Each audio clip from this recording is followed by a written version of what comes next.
Cips clip. Tonight at 11. Doom! It's a plan! And I'm angry! I'm not a slave! I've broken the conditioning! It doesn't work on me! I'm primitive, I'm real, I know the enemy, and if we can have this spirit of normal humanity spread, it's over for the globalist! Break the conditioning now! Excuse me. This is not the InfoWars Nightly News, where the answer to 1984 is not $19.95 plus shipping and handling, but the answer is to try and understand the double-barrel bullcrap, the double-speak, and the Orwellian wonderland we now find ourselves in. So sit back and relax as I take you through a real alternative look at the news and so-called alternative media alike. Enjoy. Cips clips. Alrighty, boob tubes, another one of Kips Clips, and welcome to this week's Not the InfoWars Nightly News, the original alternative look at the so-called alternative media.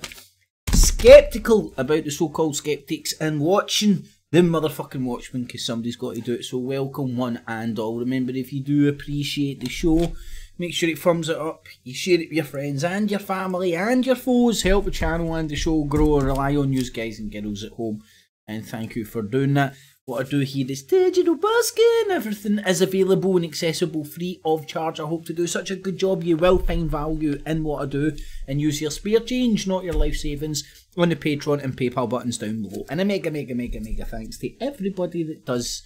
Now on with the show. There's Peppo Max, the Highlander McVie the Third. How he's doing, gents? Lanark and the Blazing Stars in the evening, guys.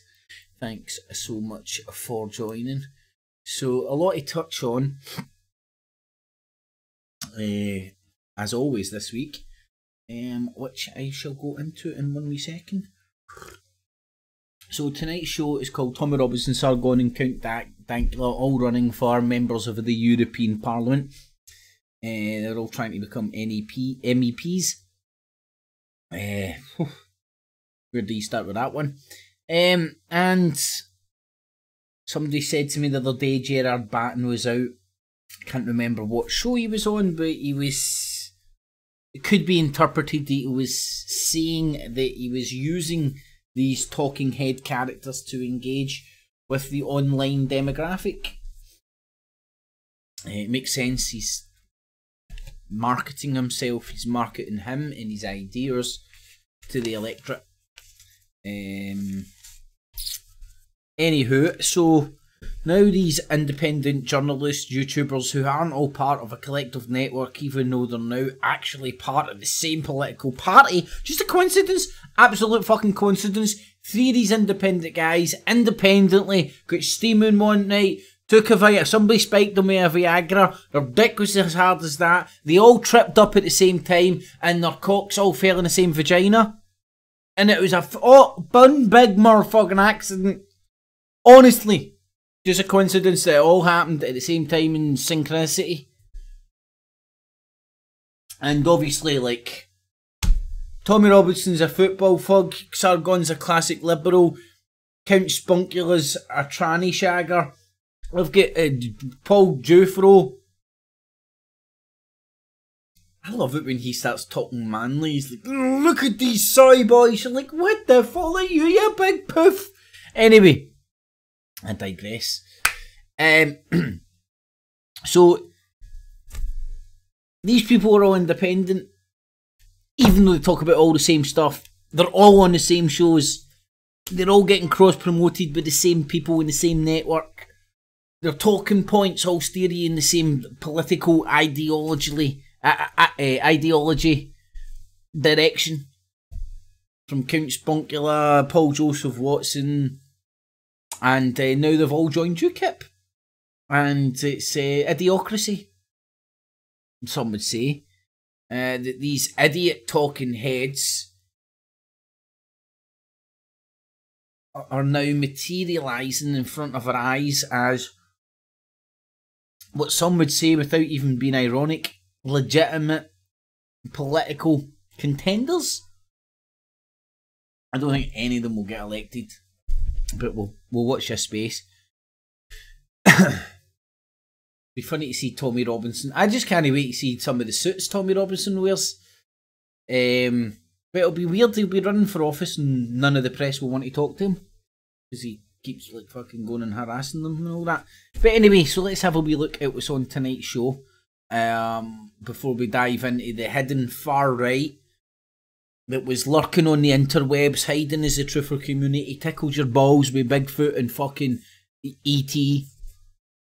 And then when the quickening was happening, boom shakalaka, they're all independently getting drunk, spiked by Viagras, big raging hard-ons, tripping up and falling in the same vagina at the same time. It's one big winky dink. So let's have a wee look at some of the topics that's on tonight's show. Right, so just start off with something brilliant, man. Don't know if it's a hard, like, underhanded jibe at flat-tards, right? But it's Leonardo da Vinci before satellites producing satellite images. Now, was there space alien, aircraft, bomber stuff, or can you sort of logically explain it using math and science? One of the same thing. But anyway, YouTube psychosis. I just one example of that. Pepsi Max Egan's on tour. Lizard Man, he's doing his stuff. I don't know, I'll probably do periodic updates from... I'm now a member of James Goddard's room, Britain First's room. My lord. These people should be... I don't know. Anyway, Lizard Man, that's my code word for David Icke. Finland. Now, it wasn't too long ago that Tommy Robinson was goose marching. Goose walking? Shit, I forgot the name of that. I think it's goose marching. Goose marching his little cult into Finland. And you're sitting there going, rough British nationalist, marauding Muslims at the door, not any second to spare, and you're fucking off over to Finland to talk about fucking Schmurgenbergen or some Schmurgenbergen. I know that's more Scandinavia, but hey ho, Finland. Maybe get away with it. Doesn't sound more Russian. But now they seem to be, Finland seems to be coming in the news. For what reason, I don't know why, but it seems to be getting Western British eyes. And the news sources seem to be getting eyes on Finland. So have a wee look at that. Radical left, I think that's just the artist taxi driver. This guy's fucking imagine me saying this. This guy's flipped his fucking lid, man. All he does is sit there and just go, and just laugh like a maniac. I would argue too much, you know. Just constantly laughing like that guy out of Psycho. Not good. Brian Harvey, oh God almighty, man. He's literally like, oh, I see them watching me at my door.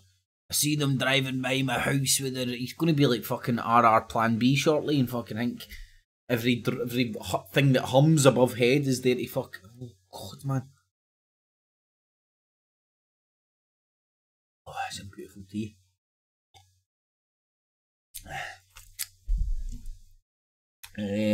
No more Jews. That's no more Jews news. Adam Green. I'll have a look what he's saying. NPCs follow PewDiePie. Well, do you know about PewDiePie ate a dangleberry, now everybody else is doing it? So we'll have a wee look at all the rhyming repeaters. Free thinking, independent, critically thinking individuals who just all copy each other like one big cock train and can't even see it.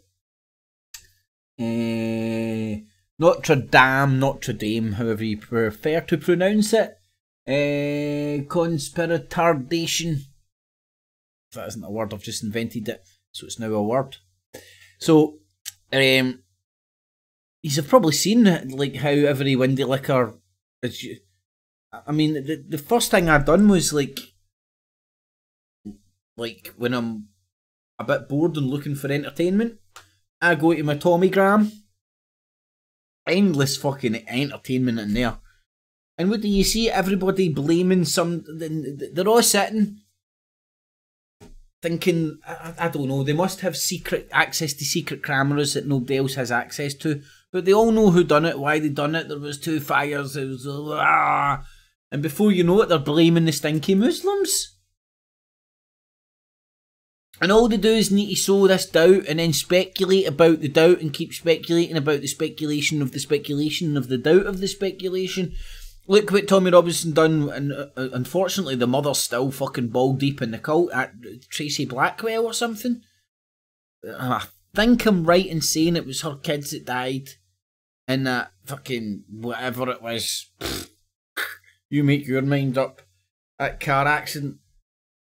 It caused one of the guys, 2 of the guys was brown and black. I can't even remember the details. The guy was fucking Indian, not Muslim, but somehow it get spun. The day after it happened, Tommy Robinson saying it was a terrorist attack. Or staying within the letter of the law and implying it was a terrorist attack, and the cops are very aware that the far right, what they do is they're very careful to stay just within the letter of the law, within their agent provocateur activities, trying to provoke people.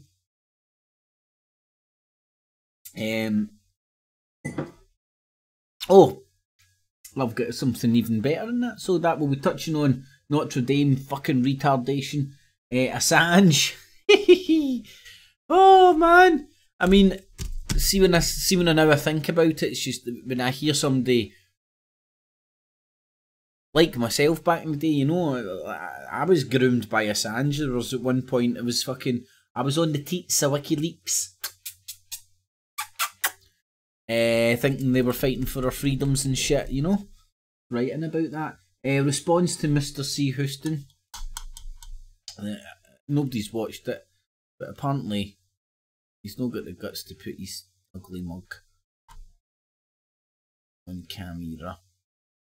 There's the details here. It's from Political Gamers TV, Little Stevie Cowie. Unfortunately, nobody's watching it, pal. Nobody cares. Nobody cares what you say. You sad little gimp. Nobody cares what Britain First says.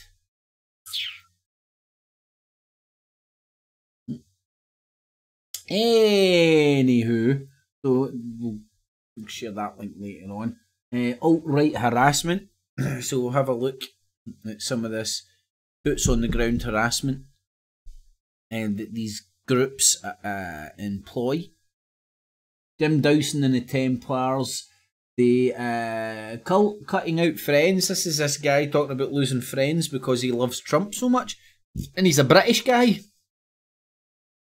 Anyway, Brown Teeth of Israel. I'm inside this cunt's head, man. Right? He's now going away. He's now going and getting his teeth whitened and all that. After all these fucking years, it takes a couple of months for me calling him brown teeth, and he's fucking scampering off to the dentist. And I've got some remedies for him and stuff, and I think Tommy can help him out with some sperm. Stay tuned. It's all science. Bigots first. Need to touch on them. Busker of Patriot News. Woo! This guy's some fucking Fruit Loop, man. Wait till you see this guy, the way he's acting. Oh, I've got some... Oh, I think I've lost that somehow. There's a guy pulling out guns and shit. I don't think it's in... Oh, maybe it's in here. Anyway, I digress. Drugged up Tommy Robinson fan. It's the stream of Zero News. Shit, I still need to read his email. He sent me an email. Because he's not that much of a snowflake. And he can handle a little bit of ribbon, you know. Unlike some of the fucking other donuts out there. But anyway, Tommy Robinson ban psychosis. These people who still think Tommy Robinson... Watching Tommy Robinson on the internet, parroting him on the internet and saying he's banned from the internet. because his behaviour has not been tolerated by certain service providers. I mean, gay cakes, people, gay cakes. That's all I'm saying, gay cakes. And then we'll finish off, and this is well worth your while, it's a massive folder. Tommy and UKIP MPs, the hidden far right. And this is like, and that, I don't know, is McVie still in the room? McVie put some videos up earlier on, and some of the Nick stuff, Nick's Griffin is on record at saying in the year 2000. And this is going to be very easy to find out, but I've not done it yet, but I'd be very interested to find out when the known relationship between Jim Dawson and the BNP, business or otherwise, started. Because when you heard Nick Griffin talking to white supremacists over in America, I believe David Duke was there, sitting next to him. And again, these wee small parts of the puzzle get you closer to where this cult, why this cult's been created, and why people's want to engage in conspiracy, and I'm one of them. Whether it be Bigfoot, aliens, the whole spectrum of conspiracy has led to a lot of people being very being politically radicalised, man. And it's all a lot of very young people, funnily enough. And they all now seem to be voting for the likes and supporting the likes of Sargon of Mossad, Count Spunkula, Tommy Robinson, and all these characters who have now joined UKIP and trying to get you to vote UKIP. Crazy. Crazy fucking days. So stay tuned for that. So in the eve of one and all, hopefully you are all well. I climbed a mountain yesterday and I'm a wee bit sore, but good bit of stretching today and I was all sorted. So in the eve of one and all, Richie McVie, Ray Winston Smith in the evening, gents, how he's doing? There's Andy and Blazing Punk on Whiskey and the Highlander, Peppo Max, Lanark, Ryan. In the eve, one and all, hopefully yous are all good. Remember, thumbs it up, share it, friends, family, foes, help the channel and the show grow. On with the bull crap. Okie doke. So, alright, let's have a wee look at Leonardo da Vinci.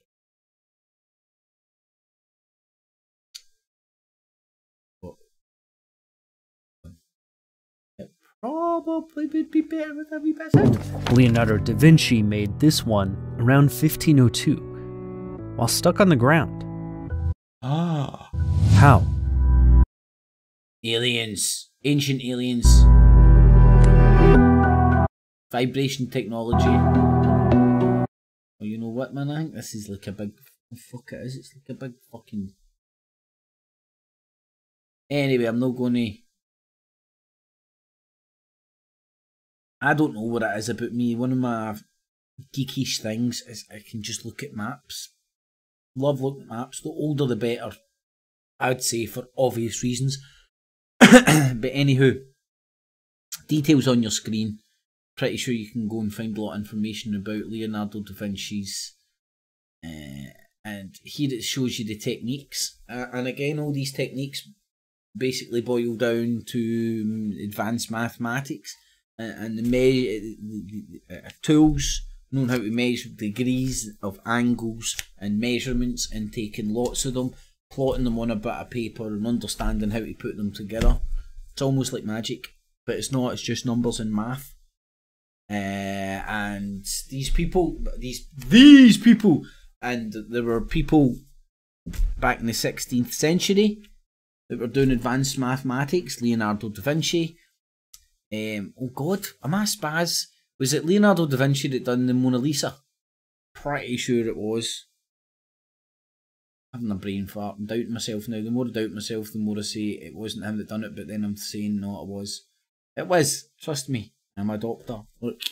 This is my doctor suit. Mona Lisa has got the golden ratio in her face. Leonardo da Vinci was aware of advanced mathematics. It was passed down through the Pythagoreans, I believe. And it's for me, it's blatantly obvious in some of his works and whatnot.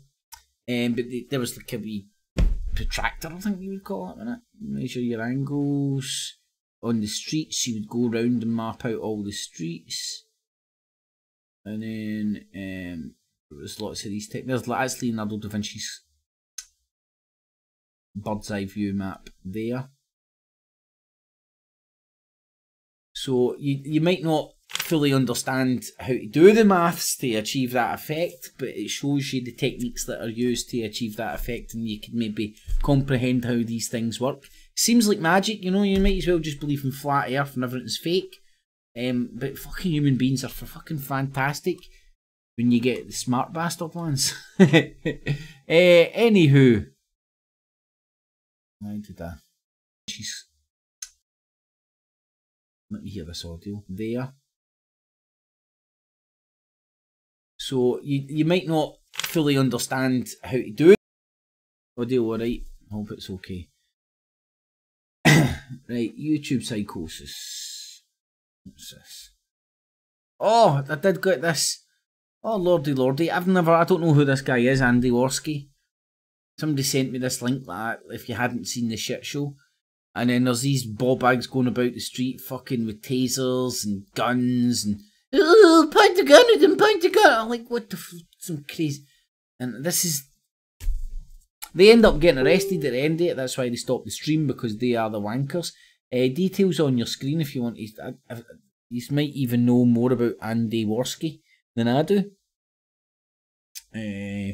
But I think it's Vegas. They're walking about the streets of Vegas pointing guns at people and shit. It's a whole load of craziness. And all the time this is happening, this guy's walking about with his phone. I'm filming you! I'm filming you! You know, and even at one point he's like, you know what? I feel like it's 109 of us versus those guys. Because he's got 109 people on the stream. YouTube psychosis. Pepsi Max Egan.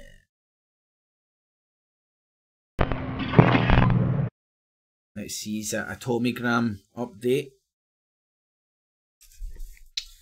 Let's see if there's any synchronous. Well, they'll probably just be blaming the. Oh, Britain First put in a wee photograph. This will be funny. Tension.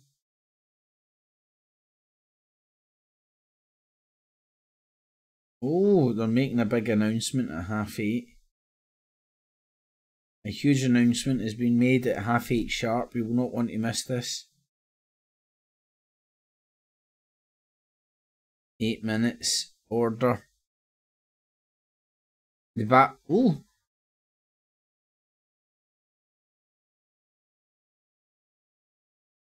Well, I think it's just you can buy a book.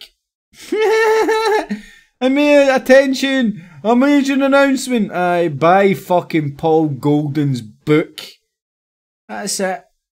Order The Battle for Britain by Paul Golden. We're glad to announce the release of The Battle for Britain full story. Oh, we'll get to him later. So all they're using it is as a fucking marketing fucking scam. 4.4 thousand subs. What's James Godtard saying in his?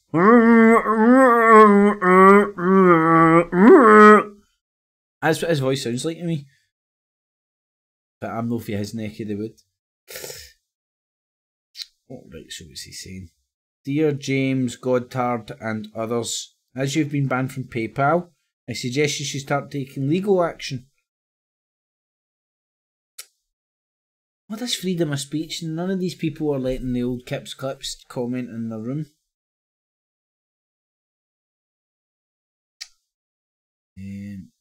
So that was Britain First.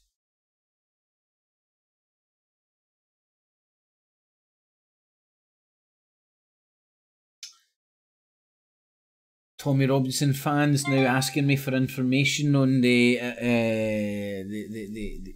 alleged paedophilia by fucking Stevie Cowie sending underage people dick pics. Very interesting.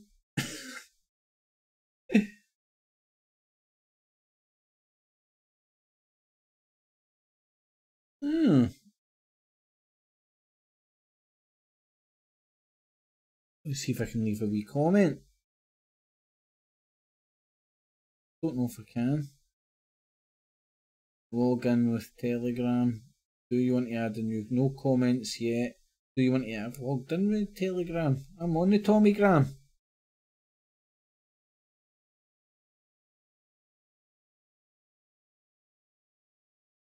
God, it's asking me to tap too many. It's asking me for like fucking sticking my finger up my arse and all that. Too many permissions. Fuck you. Let's get back on with this stuff.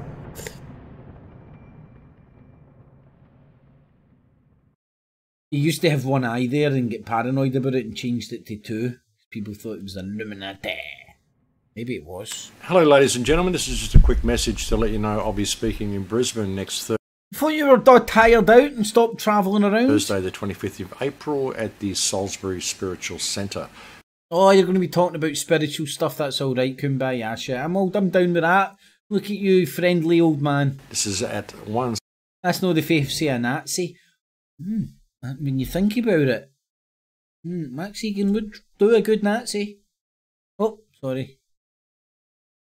Ladies and gentlemen, this is just a quick message to let you know I'll be speaking in Brisbane next Thursday the 25th of April at the Salisbury Spiritual Centre. This is at 179 Lillian Road, Salisbury. It's going to be held at 3 o'clock in the afternoon. We'll be running till about 6 p.m. I'm going to be speaking there with a man called Paul Seals and a friend of mine, Natalie, who will be talking to you about jungle medicines and possible trips and expeditions to Peru that she's organising. So that's something to look forward to. And it'll be a lot of interesting information. Yes, you're going to meet this woman who's going to be sexy as fuck that's going to sell you a holiday to go and with some spiritual shit, but otherwise, but pretty much just to go and get high as a motherfucker in the sun, get tripping off your tits and ayahuasca and stuff.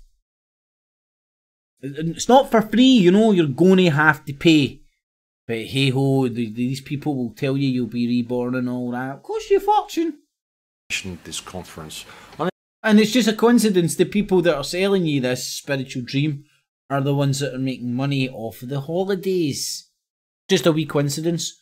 Ask Tommy Sheridan where he got his free holidays to Sri Lanka and stuff. I'm going to be talking about 5G. Again, just a coincidence. And possibly about the recent events that have happened in Christchurch. 5G in Christchurch. Fuck you, old man. Some of the steps that we're taking to combat 5G in our area and some of the success we're having and some of the steps you can possibly... What area are you in, pal? Where is this 5G? Can I have some, please? Fucking lying bastard. Adopt to your own area as well. So something worth hearing and something worth coming to, folks. Again, that is... Tell that to the woman who got the men with white coats at her door because she was ranting and raving like a lunatic down at her GP's office. Now, it's going to take a hell of a lot of fucking weird-ass evidence to miraculously materialise in front of me to convince me that, on a rule of thumb, GPs here in the UK phone the guys in the white coats for just for somebody acting normal. You know, it happens all the time. Anyway, so there's Pepsi Max Egan, still on it. Oh, Planet fucking WWF. You've been deplatformed. You've been silenced. And you've been ridiculed. What is it like being Alex Jones? It's awesome. Oh shit! What is going on in this world?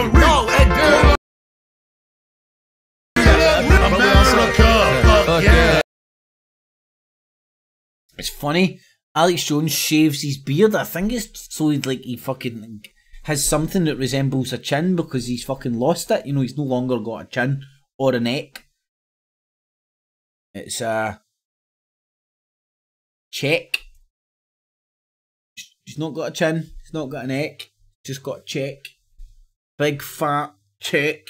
So what he does is he shaves his beard here to give him a resemblance of sort of something that resembles a jaw. But if you look closely, you'll see it's an optical illusion. Now, who and why would people come after us? See? That isn't actually his chin. It's just a line where he shaves his beard. As just people living life to attack us or to harm us or to put products in our lives that are killing us. That's a great question. Why did Hitler do what he did? Why did you not answer the question? So he could take over the world. There's people that want power, and you know, here's the deal. Look at his cheek. Check. If you can control humanity, there's no more wars. So the Carnegie Endowment, via the British Royal Institute of International Affairs, no more wars, developed a plan in the 1860s, and then Carnegie got set up in the early 1900s to end war as we know it. But the answer is end men and women as we know it, end human competition as we know it. So it's an official world government plan to end the family, end humanity. Brave New World is not a fiction book. Huxley even wrote another book about how it wasn't fiction. He wrote it in 32, how it was a total plan for what they're now doing. And so this book's real, even though it was written by a guy who likes stories. It's real. They call it the post-human era. They call it, and they call this the post-neck era. When for some reason a hell of a lot of people in the Persuasion at Alex Jones Club, they've lost the ability to have a neck. It's just it's spreading like wildfire. But the end of the future, they call it. Is this what leads to breakaway civilizations as well? Full spectrum dominance. Yeah. You don't dominate people with tanks and armies and weapons. You seduce them into giving up their basic humanity, their rites of passage and everything so that you can be the god. It's like that famous photo of Zuckerberg walking a few years ago with all his employees wearing VR, but he's not. He's bipedal. That's like Charles Manson too. He did the same thing. He gave all of his followers LSD, but never took it. Oh, Charles Manson, he used to give all these cult members LSD and get them out their tits in LSD and then indoctrinate them into the cult. Hi there, ladies and gentlemen. My name's Max Egan. Come to the spiritual center where we'll all go kumbaya and you'll meet a lady who can take you to Peru. It's not just any holiday. You'll get out your tits on psychedelic shit. Sounds to be a bit cut. Like, listen, I'm not saying don't take psychedelic shit.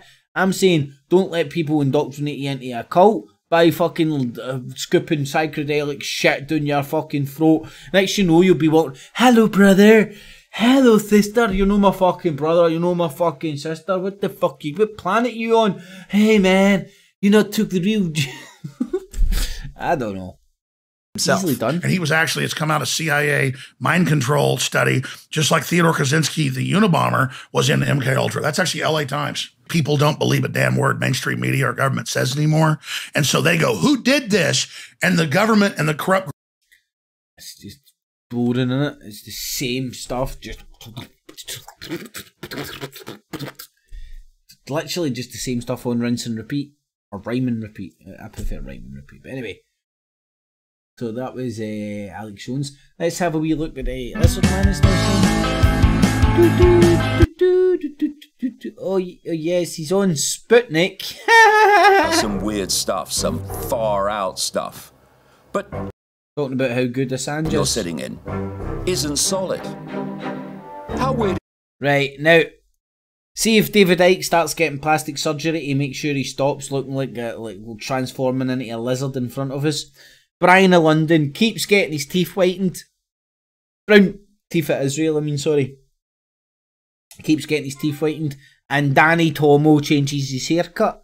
I'm beginning to start thinking I'm in these cunts' heads. Is that?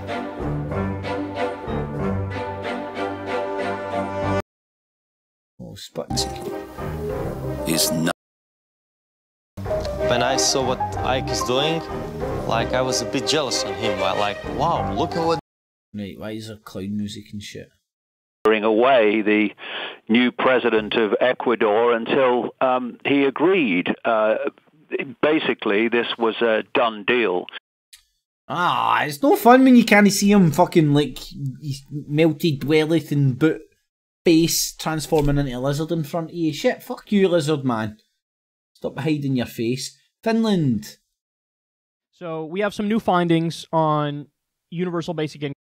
Universal basic income being a success. Marxist wonderland. Polls have opened in Finland's general election, and they've opened in the general election, let's call it a month or two, month and a half after Tommy Robinson paid a wee visit over to Finland. Do you think it's a coincidence that Tommy Robinson went over to Finland, the poster boy of the fucking Little Hitler Club, a few months before a general election, or was he going over there as the poster boy for the Little Hitler Club to muster support for the Sieg Hallen fucking goose marching fucking movement? Turkey stepping, I think I'm going to goose step. Is it goose stepping or goose marching? I'm going to say turkey step. Anyway, does it matter?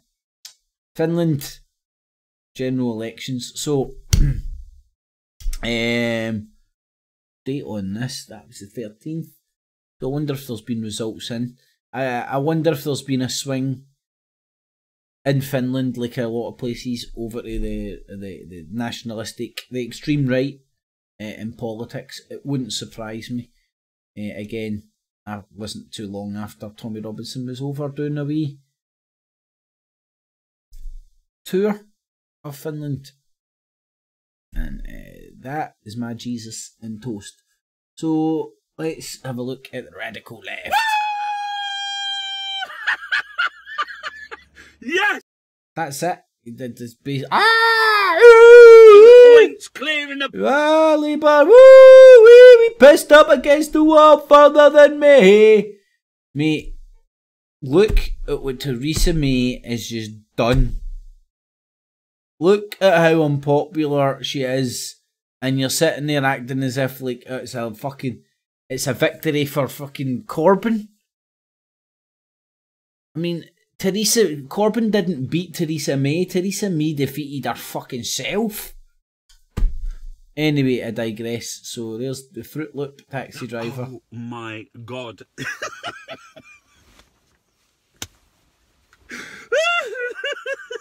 Oh my God! I remember I Jeremy thought he was Corbyn's fucking a truth teller as well. As the Tories slumped to -6. They're at 29%. It's the lowest in 5 years. And that was the time when Cameron changed the Tory green tree logo to a union flag in a despicable all-out attack on immigrants. When they moved from scroungers. This is incredible. And it's historic. Goes with other polls, Survation, all of them. 9 points, 8 points clear. It's Corbyn as Theresa May collapses the Tory party. Britain First Tommy Graham message here.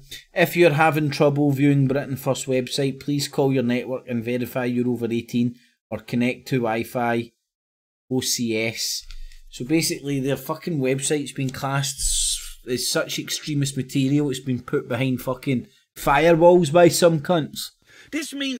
Anyway, that's enough of this Looney Tuner. He annoys me to high heaven. Nah, in fact, some team... guys, just... Don't like him too much anymore. Right, oh fuck me, man.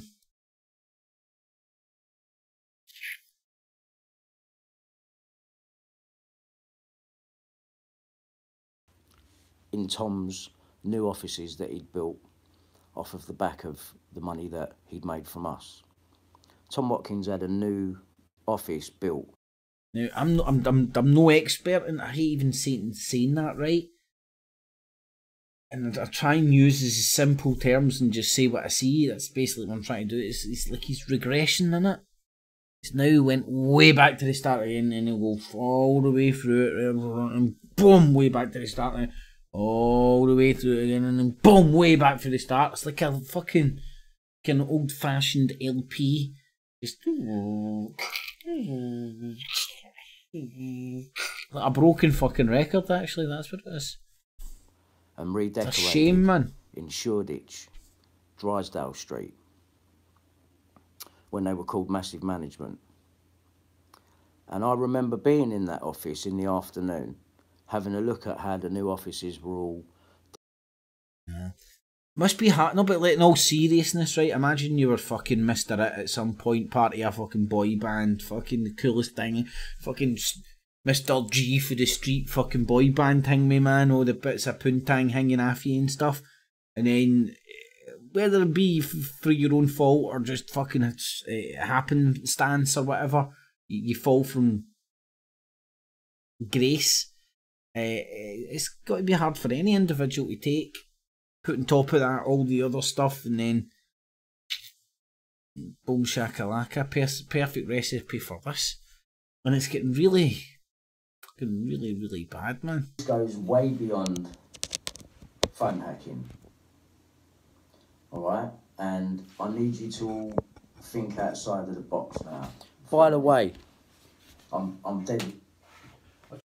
Oh, right, aye. See, when I was watching this tonight, I was actually sitting saying to myself, is this for fucking real? Is this for real? Because it's like quite fucking scary. That this says 2,832 views. When I just ended the stream, it said 4K playbacks. So RR Plan B in it. It's the exact same symptoms, man. It's like not understanding something. And the pre-programming of the doom and gloom of your head that the Illuminati's out to get you fills in the blanks with that narrative, and you get, oh, YouTube's suppressing my views, and rather than the understanding that, for example, look at these videos, right? You know what it says new there? Right, what the fuck is that? I don't even know what it is, right? It says new. It doesn't say any views. See, sometimes it says views, sometimes it says new. Oh, listen to that song, it's cracking. Right, but here's a new one. I guarantee when I click on it and go to the page, it's going to have some views. Right? Now, I'm not... This week, on online, what? Now, there isn't an Illuminati conspiracy going on here. YouTube isn't trying to suppress this guy's video's views. The way YouTube works and the complicated algorithms that fucking obviously Brian Harvey can't even start to comprehend. I'm not saying I can, I understand they're there. Thus, I don't succumb to this bullcrap fucking conspiratard fear. Leads him down a conspiratard route where you come to the conclusion that YouTube is suppressing your views because, like, for example, the views that if you turn up there won't match the views that will turn up on your watch page. Right, sometimes they'll be round up, sometimes they'll be round down. If sometimes you see things show up at the side, the amount of views here doesn't match up with the amount of views in the video, right? There isn't a deep conspiracy or anything. It's how it works and where it grabs the information from. That's the most layman's way I can say how it works. Whether people want to believe it's a great big massive conspiracy, that RR fucking Plan B sits on... let me show you this. Do you know what he does?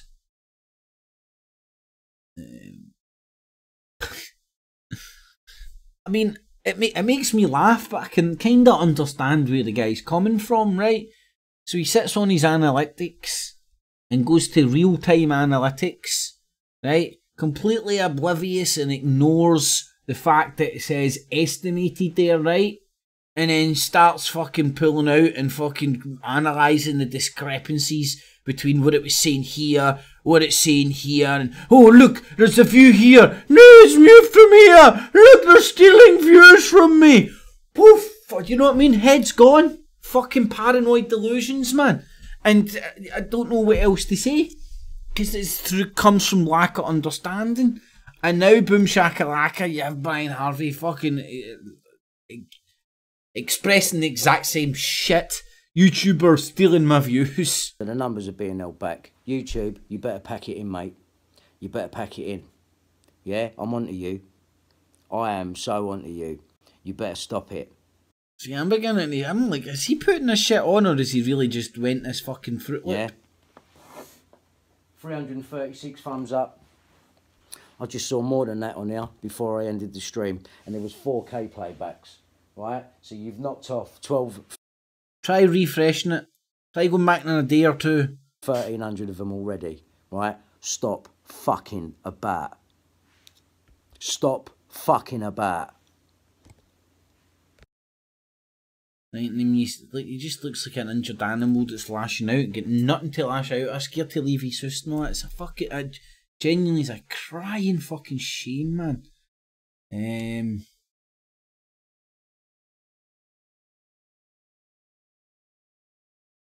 Oh, that was me just showing you an example. So, I can't help everyone out there.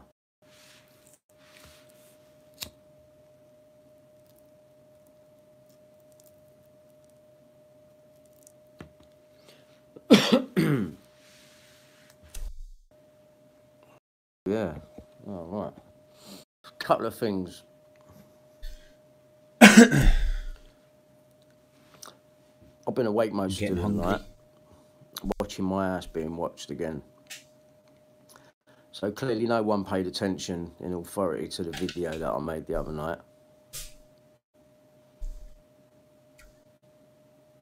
Do you not think I can see you? With your blacked out windows and your many vehicles?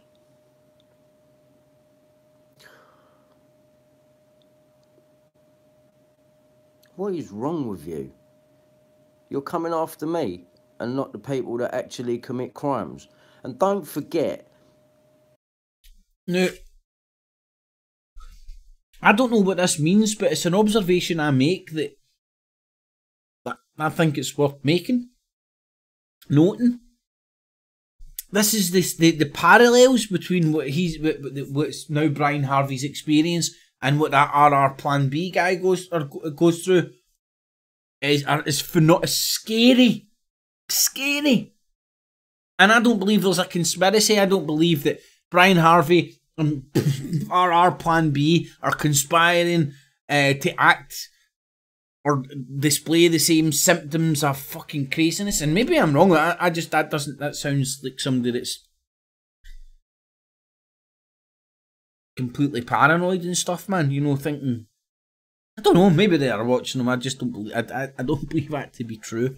But hey ho. I do know that I'm still under investigation. So everything that you're doing right now is so fucking obvious. Why don't you just go away?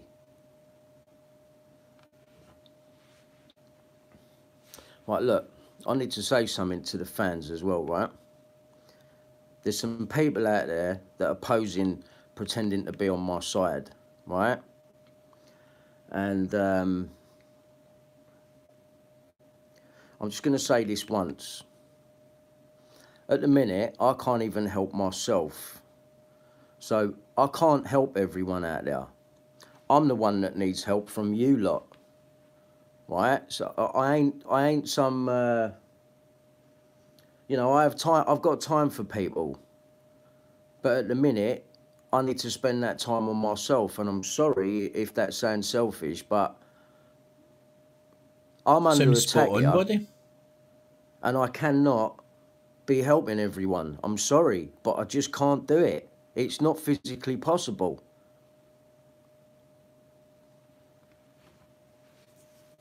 I'm getting thousands of emails, you know, asking for my help. I know I've helped a couple of people.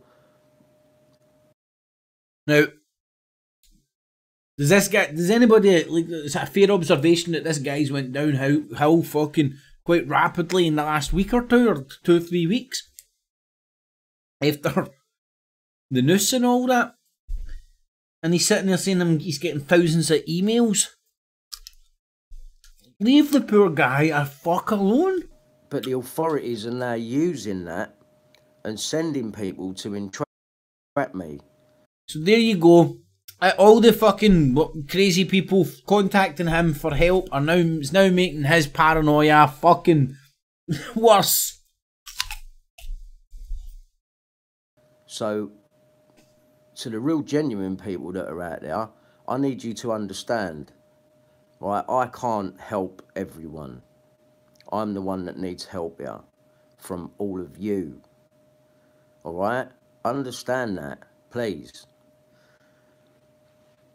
Counter-terrorism are on me again. Right? So much so, things are making sense to me now. It makes sense why they needed to put me in the cell for so long, because they were going through my phone and getting into my accounts, because they're now watching my WhatsApp. And it's so bloody obvious, because there's things that I'm saying on WhatsApp and then people are reacting to it online.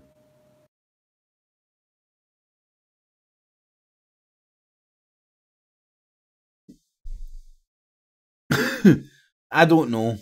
What do you say? I can't sit here and pretend to believe that. I think it sounds a bit paranoid. But hey ho, who am I? Right, I can see what you're doing. I already worked out what your options were that you had left. So every single person that you sent to me now is a trap. And I'm watching. I'm watching. I'm watching. And all you're doing... Poor guy's fucked, isn't he? He's never going to be able to get help for anybody. He's just going to be so paranoid, he's not going to accept help for anybody. Can't even go into a hospital without fucking creating conspiracies about the staff and all that. Is letting me know that you're panicking because of the names that I'm mentioning. I don't give a fuck about you people, mate. Counter-terrorism. As far as I'm concerned, you're devils, mate, and you're there to help all the wrong uns. And that's exactly what you're doing. And you're coming down. How can you be doing this to me? How can you be doing this to me? I feel like Julian fucking Assange in this fucking house. But you like that. You like that. Anyway, that's enough of watching that. It's not good. It's not nice. And no more Jews. See, so they put them at odds, and that was intentional. So you've got all these pipelines going north, only one going toward the Red Sea. And in the event of a war with...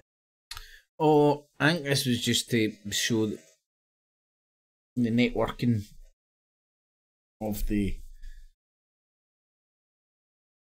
accepted anti-Zionist mob, but hey-ho. And where am I off to now? NPCs. Follow PewDiePie.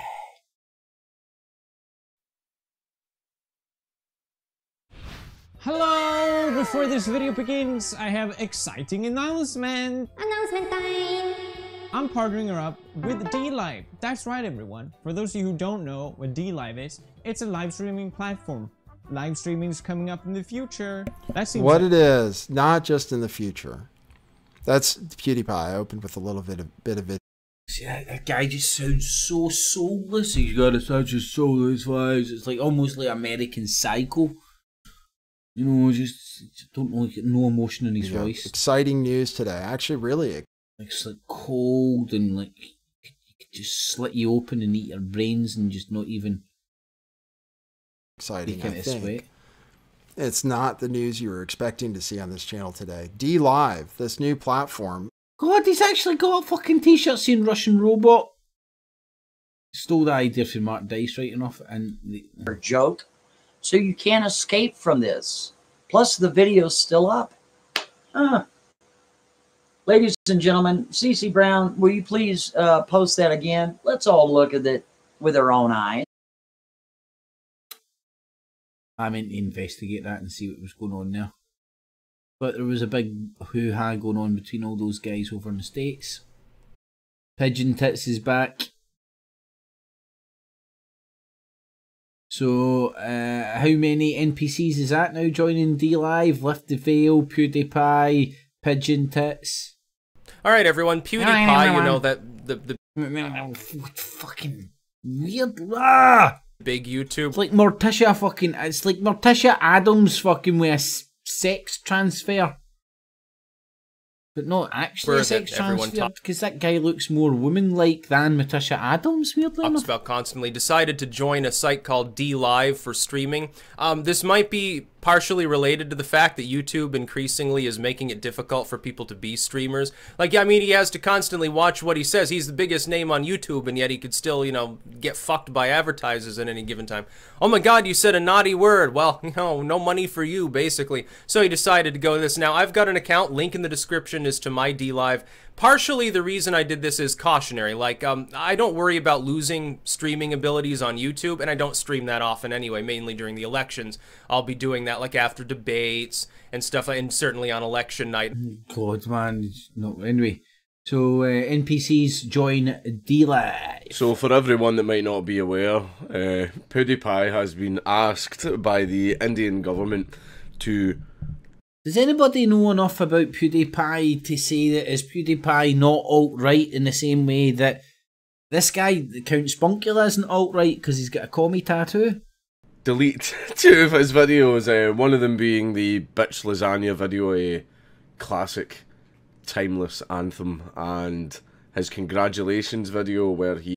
Is that the people? Is that the kind of people that's into Count Spunkula? Does Count Spunkula get all the dregs of PewDiePie people? He points out a lot of the fucked up things in the country of India. And the salt has been flowing. There's a lot of articles about it, but I found this one just because it's salty as all hell.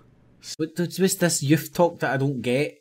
Hey, blood! Brad, I'm not down with the kids. What's salty mean? I honestly think about cum or something. That the salty is all hell. What the fuck kind of lingo are you talking, pal? Hanging about with fucking dogs online too much and fucking shagging too many trannies? You know, where's your Tommy Robinson fucking cock ring? Is he hiding his Tommy Robinson cock ring on the other side? Anyway. That's NPCs follow PewDiePie. And here's some psychosis over Brexit. That's a good one. I was watching the BBC today and there were... I was watching the BBC talking about Brexit. And this logo came up. Oh, the logo! And if you look at this logo... Oh, look at it! It is an upside down pentagram. No, it's a pentagram, it's right way up. You must have your head on upside down. A satanic pentagram within... Yes, every pentagram is satanic because my God says so. A circle with the Union Jack coming down, making the bottom of the... Okay, so your head isn't on upside down. How do you think that's an upside down pentagram? It's a right way up pentagram, you dumb fuck. I mean... Pentagram to the point of hell. Oh, so it's satanic and it's pointing to hell. Is where the Union Jack is. So the Union Jack is hell. So this guy been watching too much UK column. I loved the UK column when they brought in a Pizza Hut advert one time and tried to suggest that... I don't know, but they were trying to suggest some fucking bizarre bullshit. This is another anyway. Illuminati symbol showing you that Brexit Illuminati is part of the agenda of the Illuminati. Okay. And the Freemasons. You can see it here in this new logo called the Brexit Effect, flashed up by the BBC. The BBC is a satanic corporation that employed Jimmy Savile. Here is the satanic pentagram. Yes, and you'll notice that's upside down. Unlike the one that you just pointed to us, which was right way up.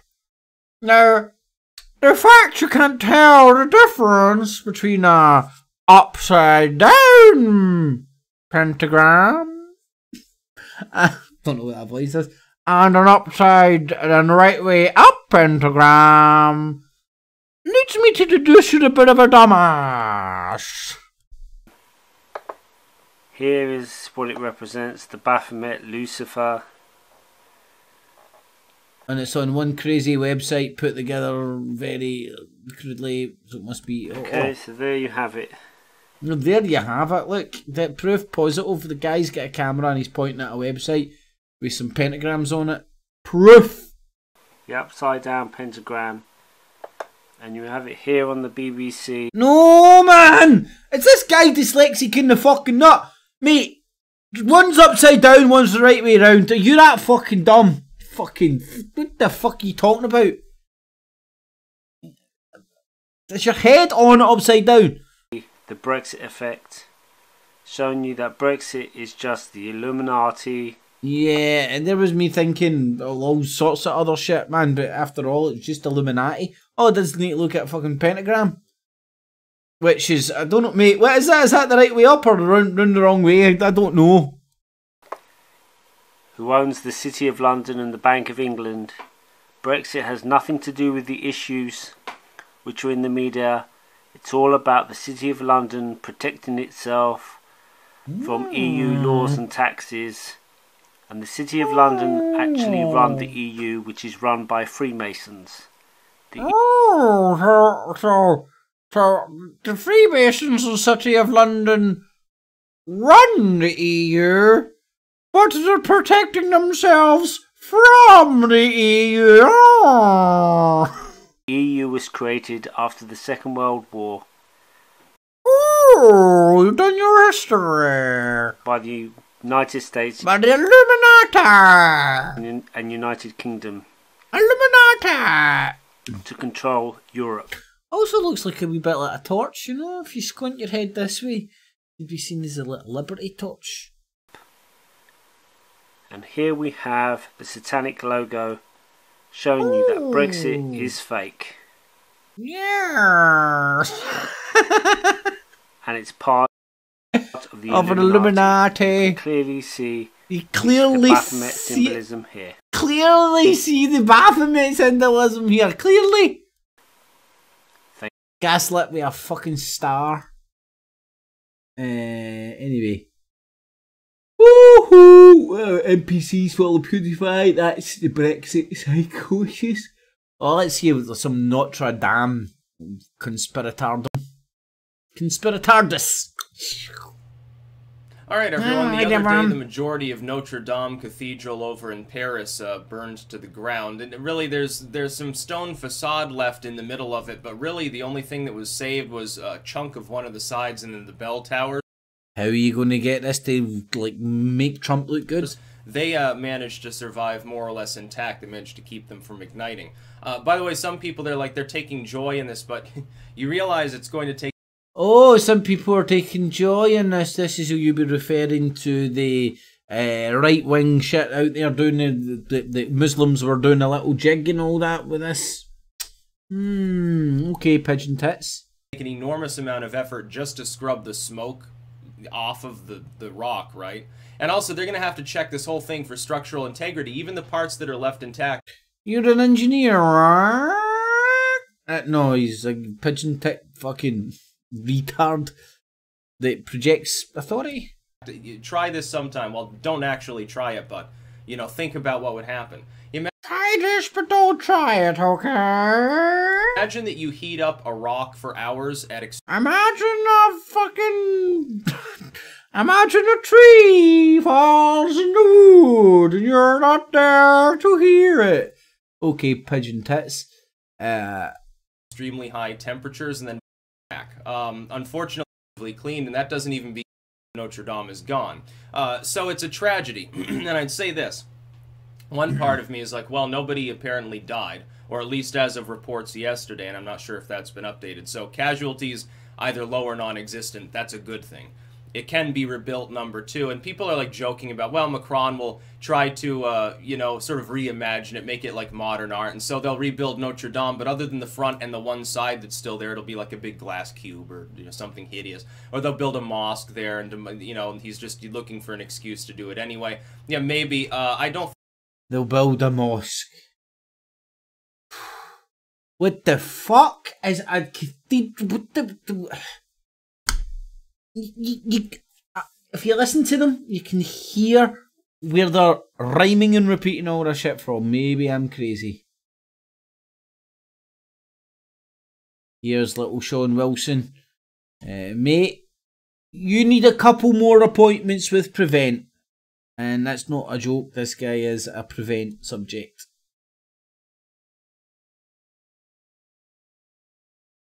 Ali, Mohammed, squiggly line, Mohammed, Najib.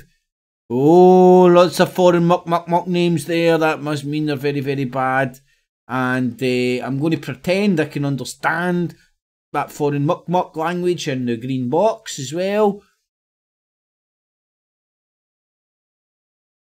Oh, look at all those foreign names. Oh, how many Mohammeds? Anyway, that's what's doing the rounds. This is what is evidence of, like, I don't know what it's even evidence of. This is what this is the screenshots and the cannon fodder bullshit that gets parroted left, right, and centre, which can be easily fabricated to stir up fucking Muslim hate out of nowhere. A cathedral burns down in an accident, and next thing you know, little fandans like this are rhyming and repeating this, man. Mate, you need to get back to Prevent. Don't give up on Prevent yet. Right. 10 hours ago. It was fucking 14 hours ago I done the exact same thing. But there was Fox News. You will hear the story about the politically correct, political correctness, which will tell you that it's probably an accident. Sir, we're not going to speculate here of the cause of something which we don't know. If you have observation... So there's Rupert Murdoch's Fox News giving a mainstream media platform for wild speculation that it's stinky Muslims when there is not an iota of evidence, inkling or anything, just a bunch of fucking crazy old xenophobic bigoted men parroting this shit. Anyway, I digress. Okay, now that we all are witness to the Notre Dame Cathedral going down, there's also a lot of other things going on that we may be diverted from. Yes, what other shit can we intersect with the burning of this place to make it seem more dramatic? Welcome back to another episode of How Is This a Thing? Agmore called us, how is this guy a YouTube star? Man, you must have fucking sucked many a bobby, mate. Many a bobby. He's just selling these, what you call that? Network, private network, VPN. In Paris. This, we have to begin stay safe and secure online and bypass geo-restrictions. Unfortunately, we have to begin by briefly mentioning the destruction of the Notre Dame Cathedral in Paris. This has been unbelievably devastating. It's a major iconic historical Christian landmark, a symbol of French heritage, and it's been heavily damaged by the fire. Apparently the fire was as a result of renovations that were taking place. I won't jump to any other conclusions at this point, but apparently enough of it has survived so that it can be rebuilt, which is obvious. I won't jump to any other conclusions at this point. What other conclusions, mate? What other conclusions? There was renovations going on and there was a fire.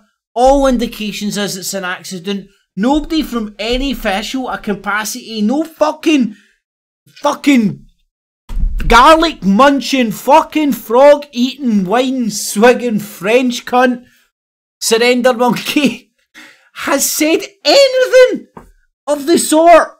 It's all coming from yous guys. It's all coming from Tommy Graham. Wild, bizarre speculation that it's a wee cunt Mohammed that done this when there's no evidence whatsoever, just to get the rumour mills going.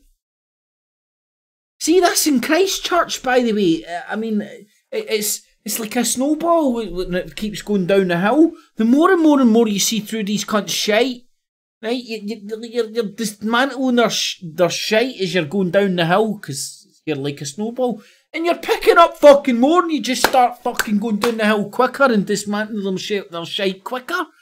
Fucking Christchurch, Notre Dame, all the usual little fucking propagandist monkeys up there like little fucking meerkats spreading their shite. Oh, the same shite, man. Anyway, I digress. Don't know why I let ginger twats annoy me.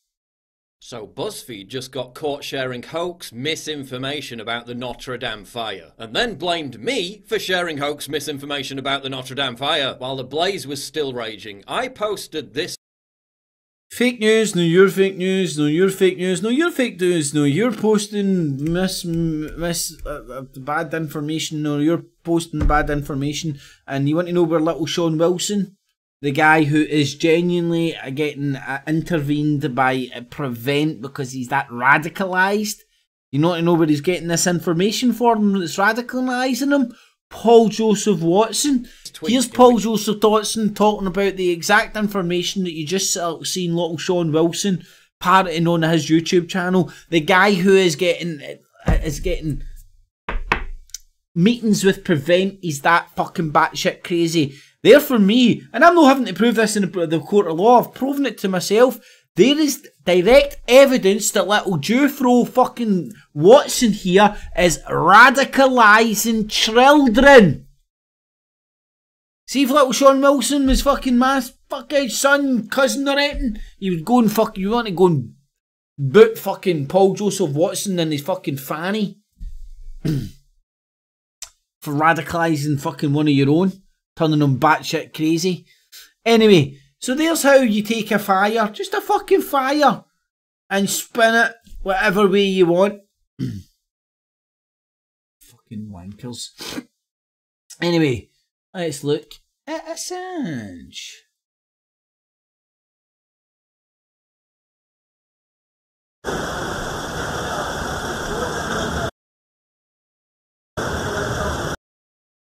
Pretty sure we've all seen the footage.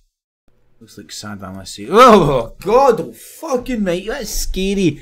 Holding a big microphone in front of his. God, and like who did? I don't know. He's obviously resonates with a certain demographic out there, but what is it? Is like the goth, the emo? What the fuck is it? Geek, devil worshipper? I don't cut. What the fuck? Anyway, setting stage for attacks on the press worldwide. Julian Assange isn't a journalist. So, Julian Assange has finally, after almost 7 years of being there, been kicked out of the... Alright, so Christchurch, Julian Assange, Notre Dame, these events, and when you see people who know how to tie their own shoelaces, and the shit they parrot around these events, and you're saying to yourself, they can't honestly believe that, they're not that stupid. And then this big fat Jeremy Beadle lookalike up here.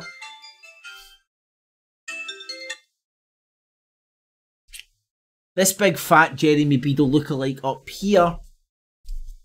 You understand he's a propagandist and that's all they are? Oh dear.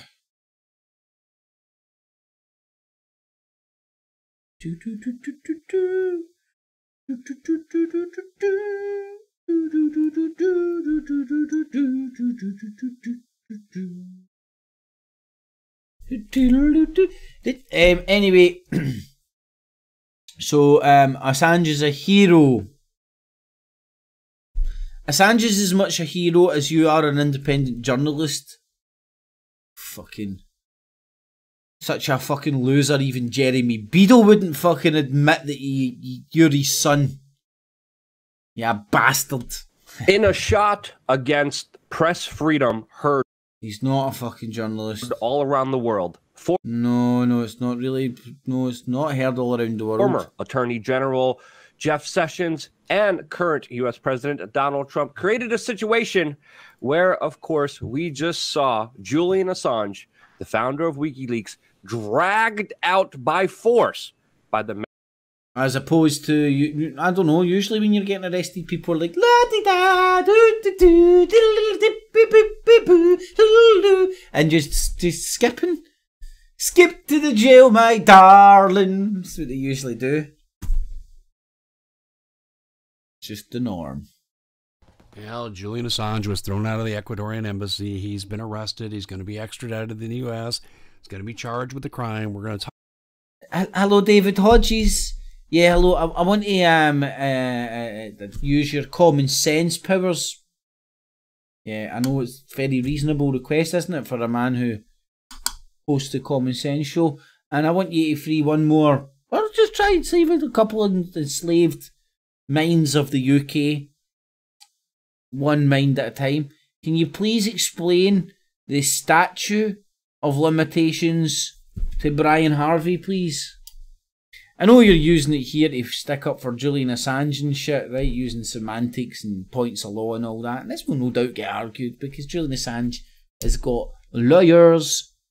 But David Hodges, can you please apply this same logic to Brian Harvey and tell him what statute of limitations talk about that, but there's a major fly in the ointment, and I mean a major one. Anyway, he's using that to back up Assange. I wasn't going to reel in, I was going to wait until I got home. But you couldn't just keep your little cock nose off our screens. And remember, here's TR News. I wonder what that TR stands for. No idea. And this is the guy that's banned from YouTube. He's banned from the internet. He's been deleted from the internet. You're now watching him on the internet. We've watched this happen to Julian Assange. Julian Assange is a whistleblower. Look what's happened to whistleblowers in the UK. Look what's happened to whistleblowers everywhere. Whistleblowers need somewhere. So anyone out there with information, with factual information, with credible information, with leaks, with paperwork, with documents, with any information that they wish to expose on corruption, to expose things that are going on within the system, to expose against people. Nick Clegg, maybe, head of communications of Facebook. Anyone from Twitter. Hey, even Nigel Farage. Don't want to say Nigel Farage. I've got to get onto this. I was going to keep my mouth shut about it, but I can't. I'm watching this morning, and I saw that Hope Not Hate have said that they're going to come out strongly in the European elections against UKIP, of course, and against myself if I decided to stand. But they're going to give a free pass to the Brexit party.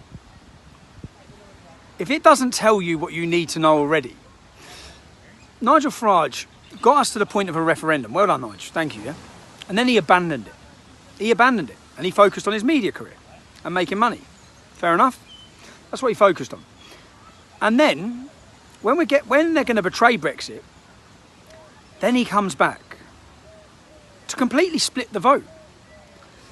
Nigel's never spoken about issues that affect working class communities. Yeah, he's been strong on the European Union, but he got us to a point and then he abandoned it. And he abandoned it so much so that the only people he allowed to become in charge, or he put in charge of UKIP, were people that he knew would fail. He didn't want a growing resistance party. He didn't want it. And in fact, he didn't just not want it. He done everything he could to stop it. Look what he did to Anne-Marie Waters. And Anne-Marie, if you're watching this, babe, I love you. Wherever Anne-Marie is standing in her election, people should support her. She's amazing. She's a very strong lady on all of the issues.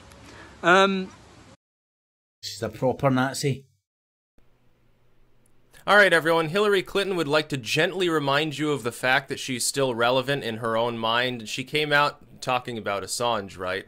He must pay for what he's done. Thinking to myself, the tragic irony of Hillary Clinton telling someone that they need to pay for some supposed crimes. Again, what crimes? And are they substantial? Like, nobody, as far as I know, has provably been... Well, he kind of conspired to change the political landscape of the world. And he succeeded. So, I don't know if it was a crime, but he definitely done it. And if it wasn't a crime before he done it, they've certainly made it a crime now because they don't want people doing it again. Simples. Anyway,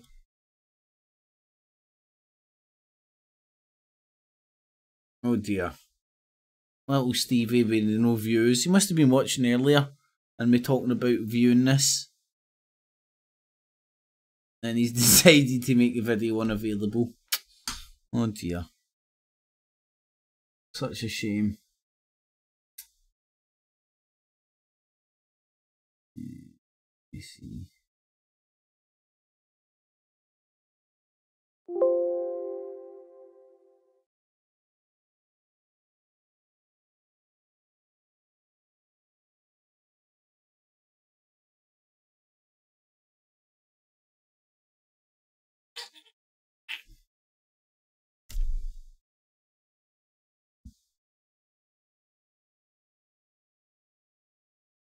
It'll be gone, won't it? Yep. It was the thumbnail that he used. Aye, thumbtails away and everything.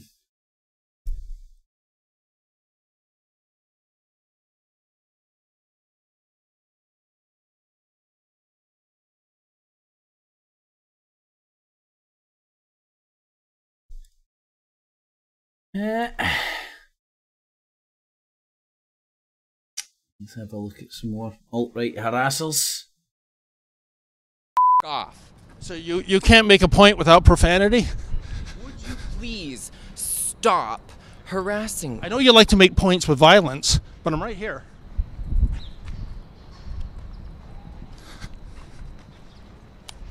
Hey, excuse me.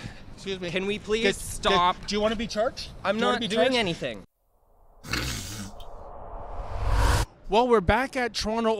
Right, so like, I'm not a fan of nobody in this these videos. But this guy just goes up and starts fucking poking this guy with a stick, trying his hardest to get him to react, and then he reacts ever so slightly and then uses that as evidence for what I don't know. But anyway, this is the rebel over in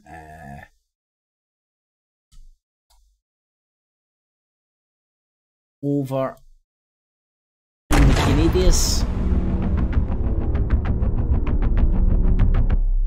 Here's the freedom of speech that Frost loves.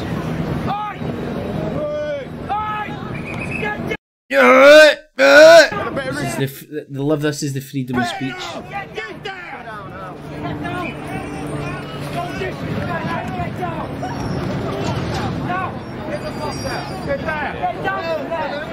Don't fucking take this! Get down!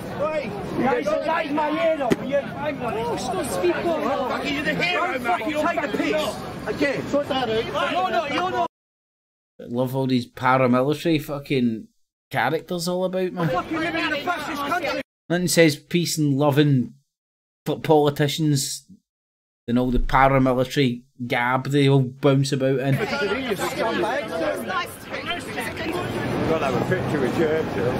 Don't you think this is a bit fucking disgusting that you've got this right in front of Churchill's statue? Are you doing it on purpose? You're a communist, yeah? Yeah. You do realise socialism failed everywhere around the world? Well, you do realise Churchill was a strong opponent of communism and left-wing politics? I know that. And you name me one successful communist bloody country. Go on. Who do you support? I'm Britain first. I'm a patriot, a nationalist, which is the normal, natural way of the world. Very good. You and your Marxist theories exterminate 100 million people in the 20th century. Right. What do you mean, very good? Very nice. 100 million people dead, and you think that's... And you support Britain First, which is a fascist organisation. No, we're not fascist. Never killed anyone. We're not fascist, we're patriotic. Very good. Yeah. Conservative patriotic. Do you not think Churchill also killed millions of people? What? Do you know today is... Churchill saved this country in the Second World War. Thanks to Churchill, you are not speaking German and living in a fascist country right now. You scumbags. Can you please... I need some child. No, we support Churchill. Churchill, as you know, was right. Please, do you want to maybe do something to the fact that these guys are harassing us and trying to knock over our table? No, take him off. I need to wipe my ass. Bullshit. Killed 100 million people in the 20th century. Communism failed in all the countries gone. It's finished. And before anybody asks the question, no, I'm not a communist or a Marxist. I'm using this as an example of their double standards and hypocrisies when they talk about freedom of speech. And these guys are standing at their stall, handing out leaflets peacefully, and those morons go up and try and make it into a wee social media stunt for them. Anywho, so that was some of the alt-right's harassment. Let's look at one of the big hitters behind.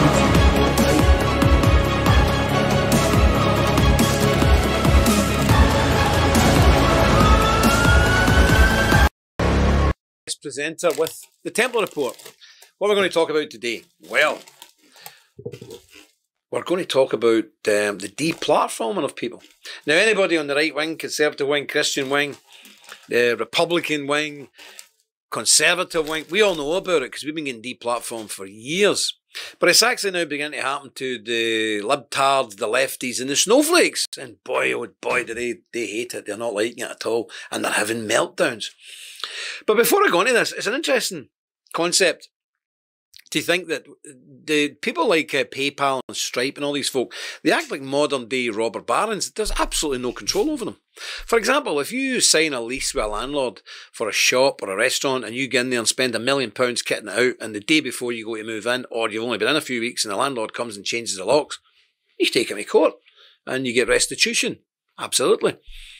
But online, if you build up a page of Facebook or an online business, they can just switch you off, and they do. No explanation, nothing. We just don't want you in our thing anymore. And not only are we kicking you off and destroying your business, all your staff are out of work. This is a guy whose own institution won't allow women in.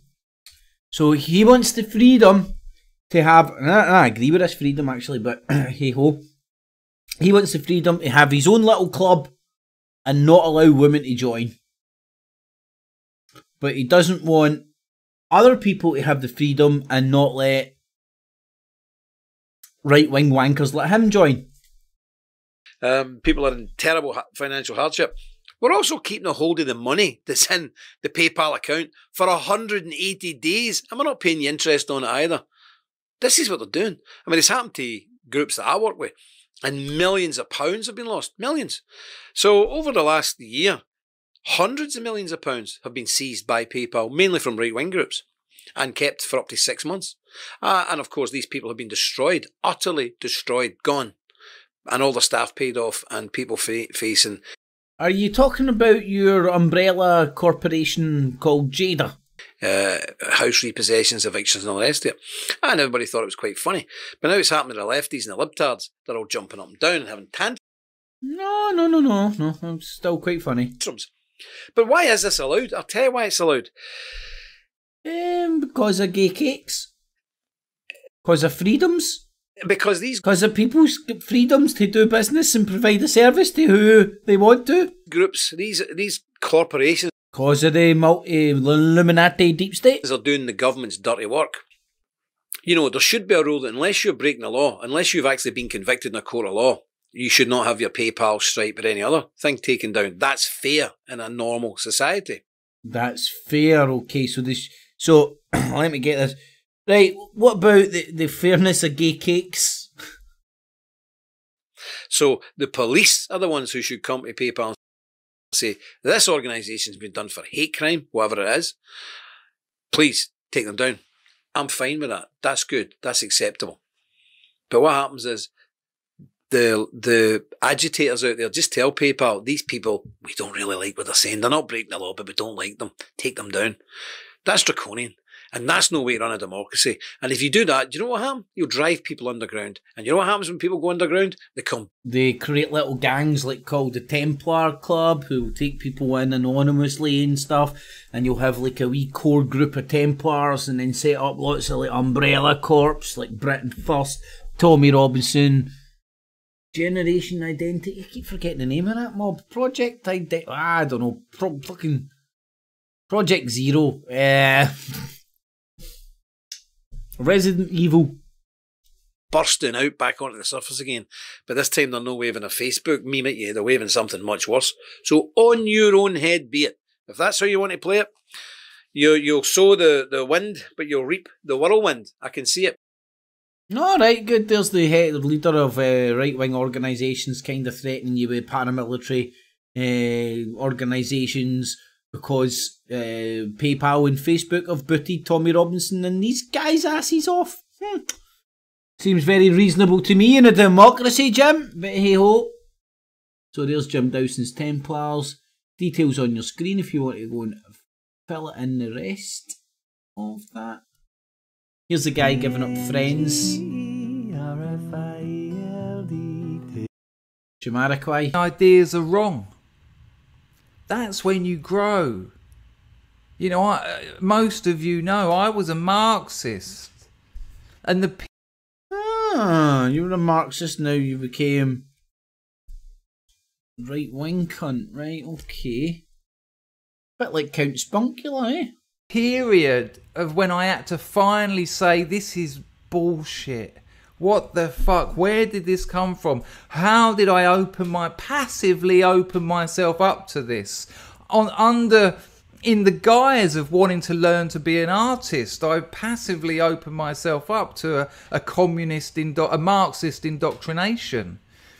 And that 3 or 4 year period when it was like, well, hang on, and that started getting questioned.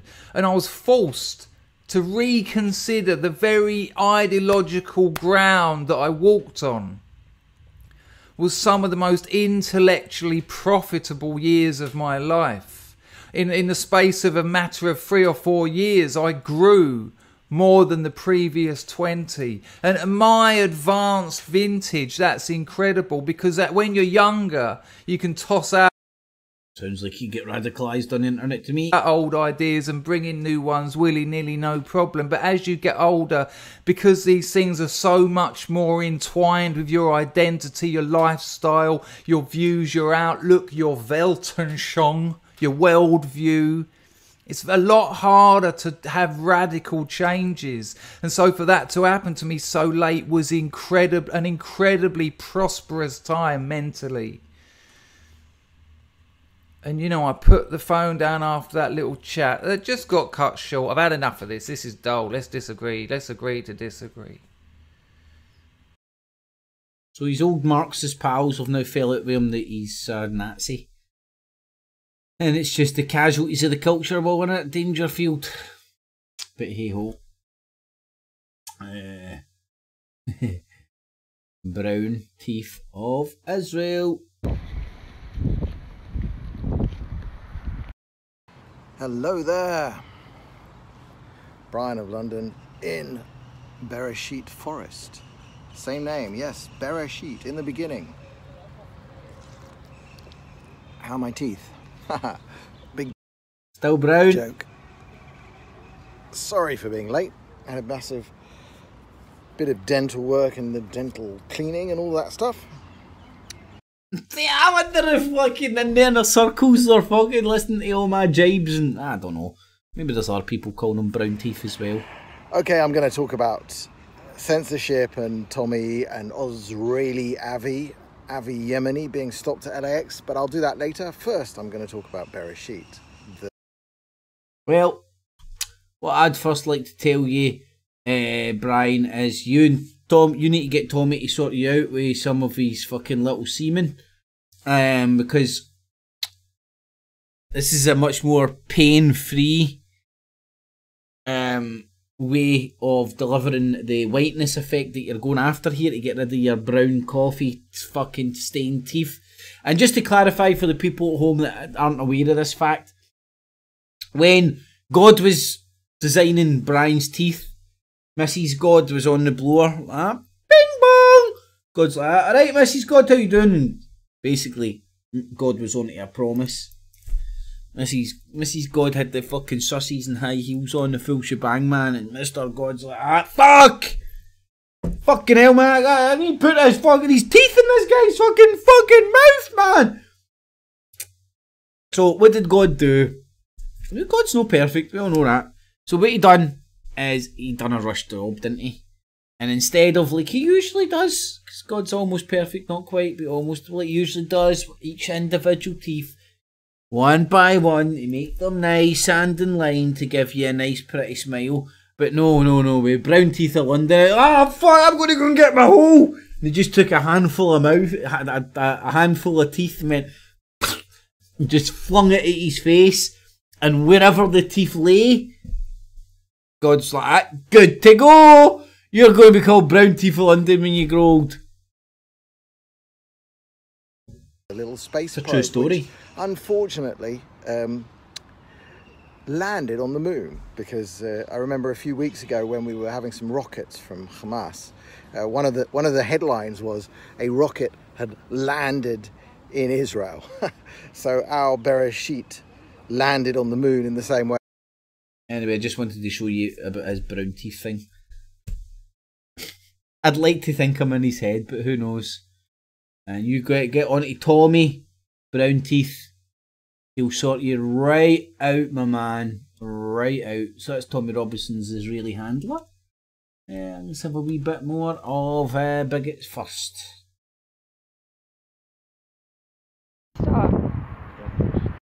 This is another happy customer of Bigots First. You're wrong. Yeah. Doesn't tell you anywhere where how many people are watching. If you can't tell, this is some sort of a stab or bulletproof vest with what appears to be 9, maybe 6 inch, 69 inch blade. Yeah, it will do once they come up. What? They will do once it gets viewed. Let's just wait for people to get live before we start our bit about Britain first. Britain first.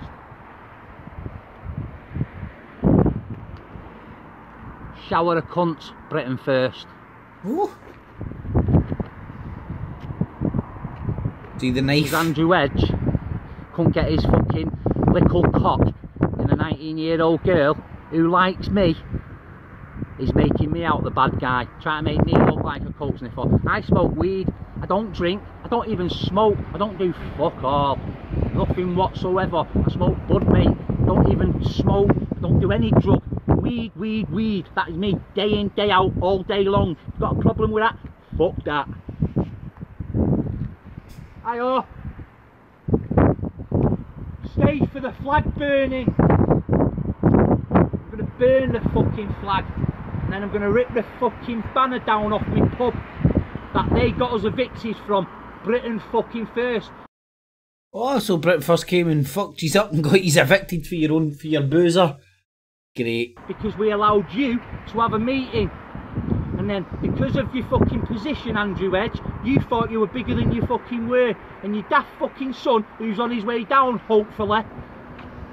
hopefully he's coming. Because as you can see, I'm fucking ready for anything. Ready to have a knife fight. Anything, you fucking bunch of mugs.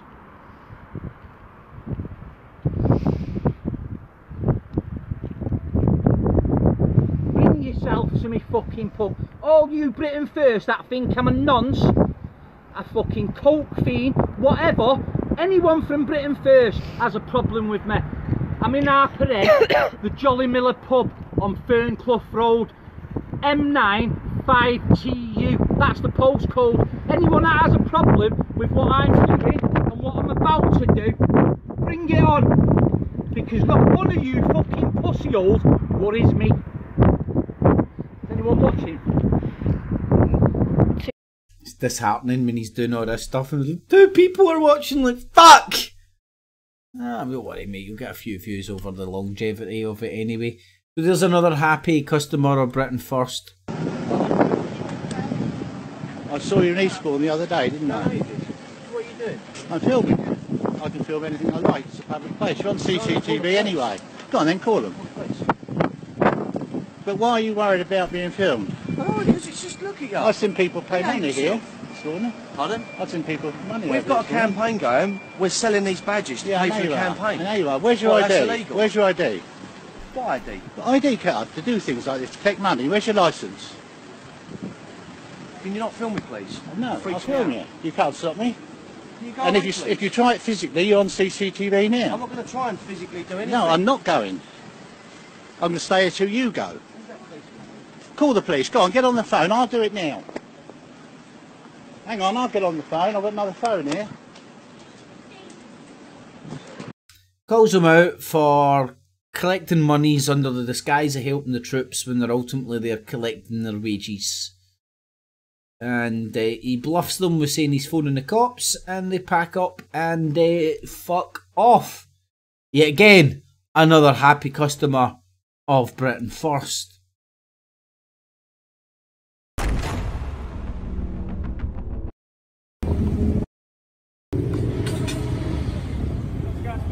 Hip hip! Hip hip!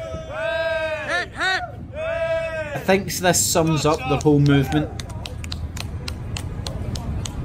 Tom Foley, the homeless veteran, has been with Britain First for a few months now. We've been looking after him, and he's now delivering his 50,000 strong petition to the gates of Downing Street.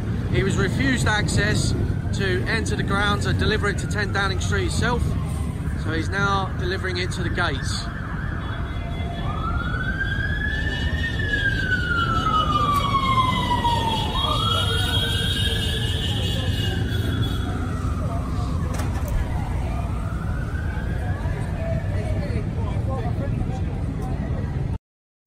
Democracy's dead, just like these cunts sign.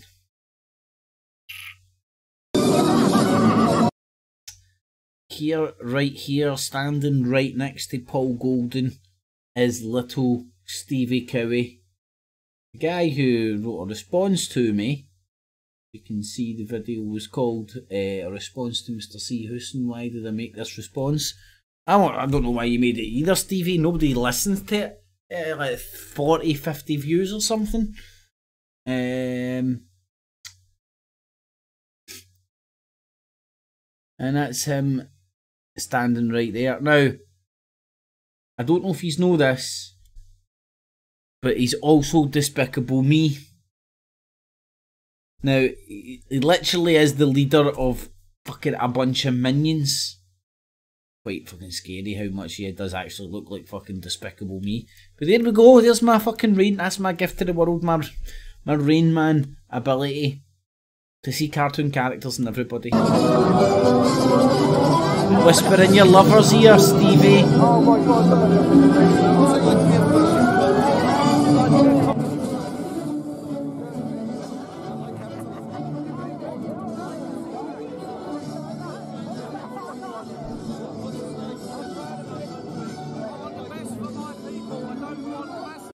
Is it because of Peaky Blinders all the fucking hard guys are wearing those hats now? I'll be honest, man, I started wearing it before all the hipsters get into it, man. But now I'm fucking thinking about mixing it up because all the fucking wallopers are wearing them. I digress. Anyway. More happy customers of Britain First.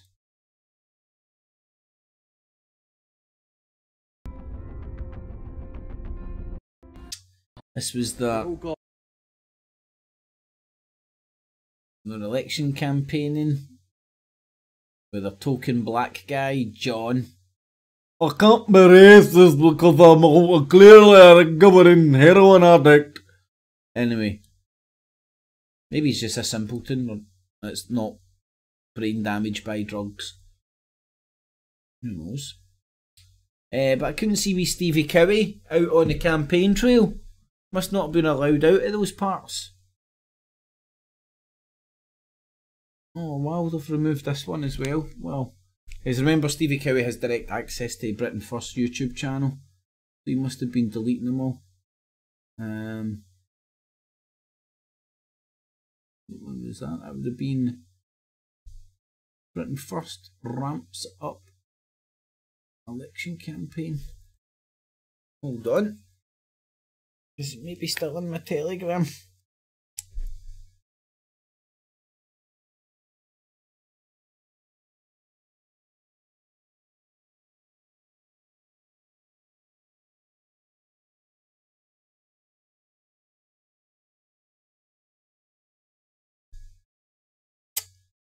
Let's have a wee look in my Britain First Telegram.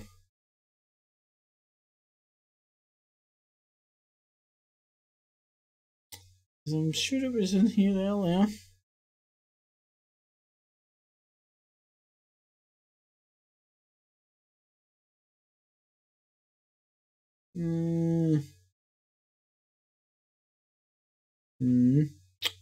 Here it's here on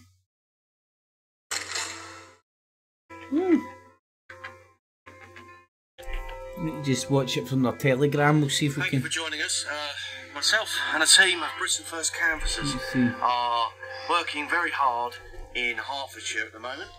You can probably hear people, Britain First activists knocking on doors, speaking to voters. It's been a brilliant day so far.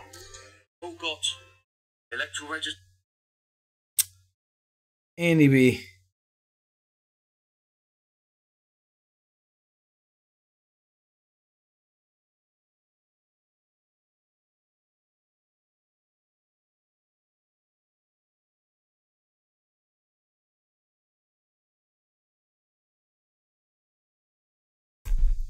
Sort that out later. Right, so that's bigots first. The dad's army wannabes. Let's watch some of these clowns.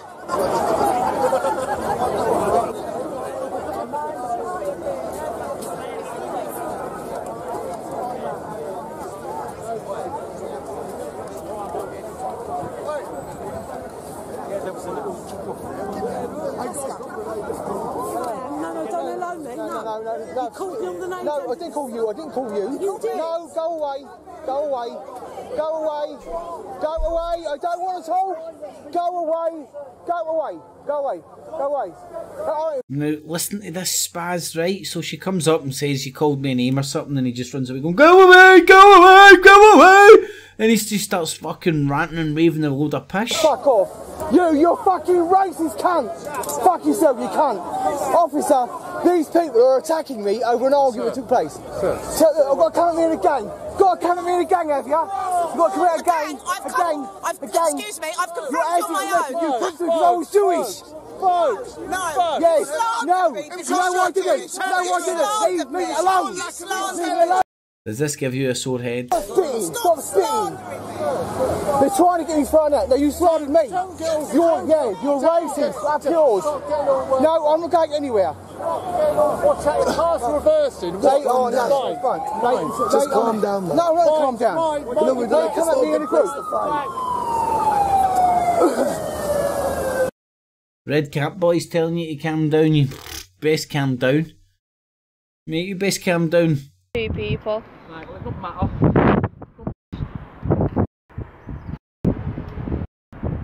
Let's take windows to burn it. It's a bit windy outside. And letting all this shit happen. You, Paul Golding, leader of Britain fucking First, you're sat there with Andrew Wedge, letting him fucking threaten our lives, and you buzzing off it, you fucking prick.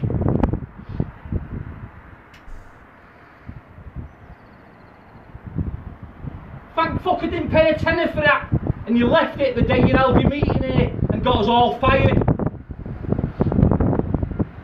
You fucking bunch of pussies. I wouldn't do that at home, kids. Don't burn your Britain's First flags indoors. Burn them outdoors. Who's watching? Who's watching? Are you watching, Andrew Edge? Andrew Edge ain't watching. Fucking prick. Fucking noncy boy. You're a fucking nonce. You'd have raped this fucking woman if we'd have let you fucking go in a room the night we let you stay. The night we went to Birmingham the day after. Remember? You fucking pisshead. You was trying. Fascist weekend holiday. Trying to get in the knickers that night, and me and Amanda wouldn't let it. Me and Amanda would not let you fucking go into Courtney's room. You went in Amanda's room looking for her. You went in Courtney's own room looking for her, but she'd stayed in another room, knowing that you knew where she was. Sounds like a big gang of sex pests. You'd already asked her, oh, you're into older men. Yeah, she is. Me, you're fucking wronging.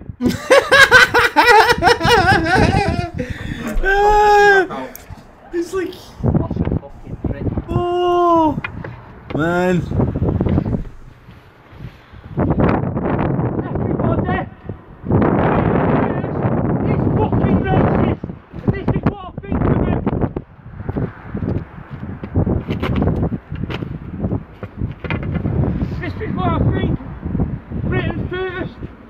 Bet you that guy had ideas of like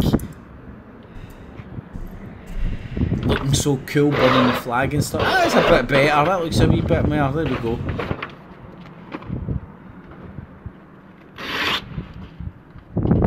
I'll leave the crown. I still love the royal family. I'm still a patriarch, and I'm going. He's still a patriarch. Who am I to correct somebody's grammar? Fucking nowhere, pussy holes. You come, as you can see, I'm ready. Come on my property. Come on my property. Aye, good 9-10 inch this blade. This girl, my girlfriend, and fucking my ex-wife with everything I've got in me. Bring your fucking idle threats, because that's what there was last night. But today, because I've pissed you off a little more, have I? You might come, and I'm hoping you are. Trust me, I'm hoping you are.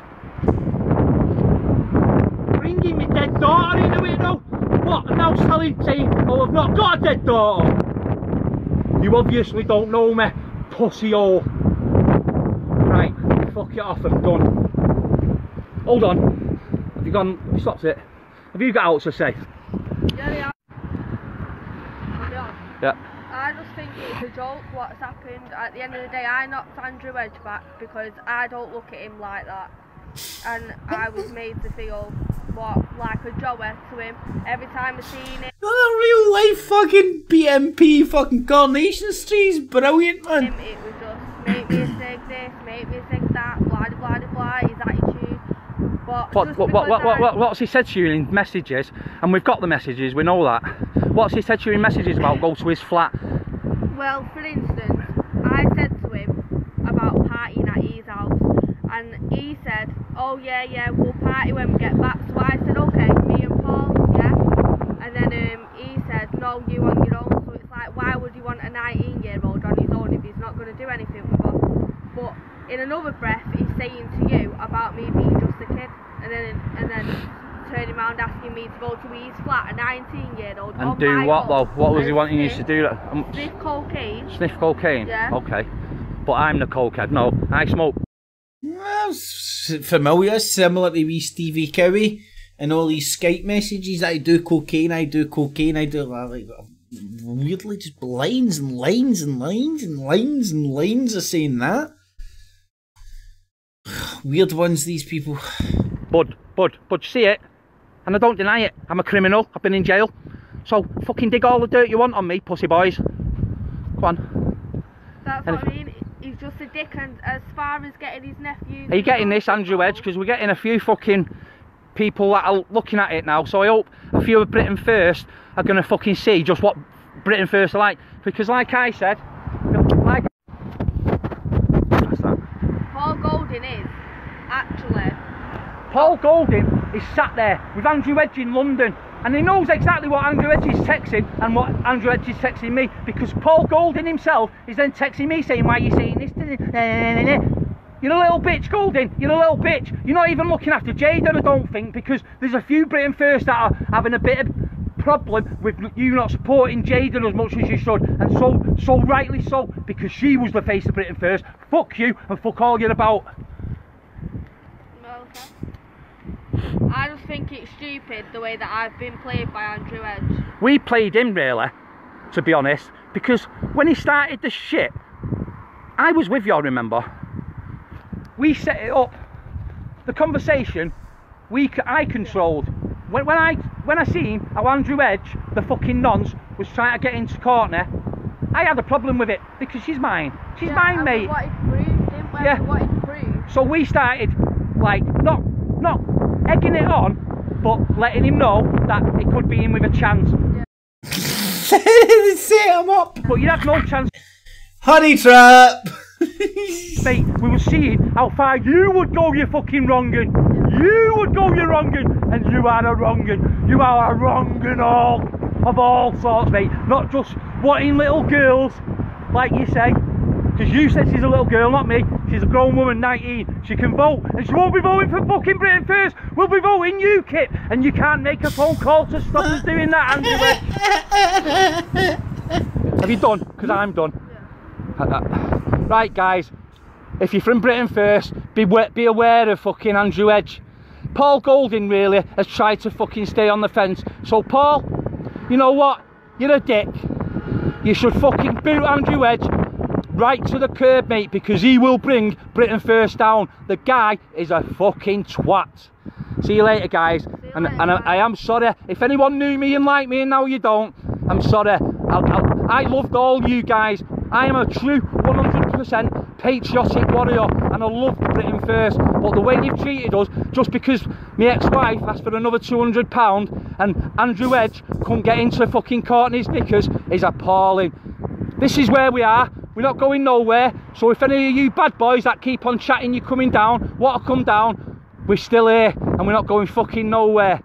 Nowhere whatsoever. More happy customers of Britain First. Seem to be spreading the love, that group. Absolutely spreading the love. So, that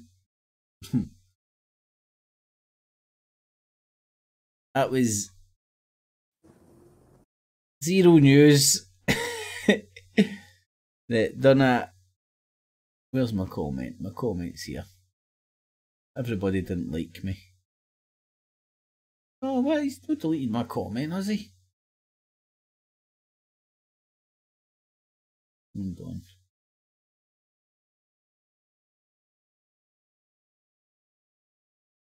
Oh, what? My comment's deleted. Anyway, he sent me an email. I need to read it. And stuff.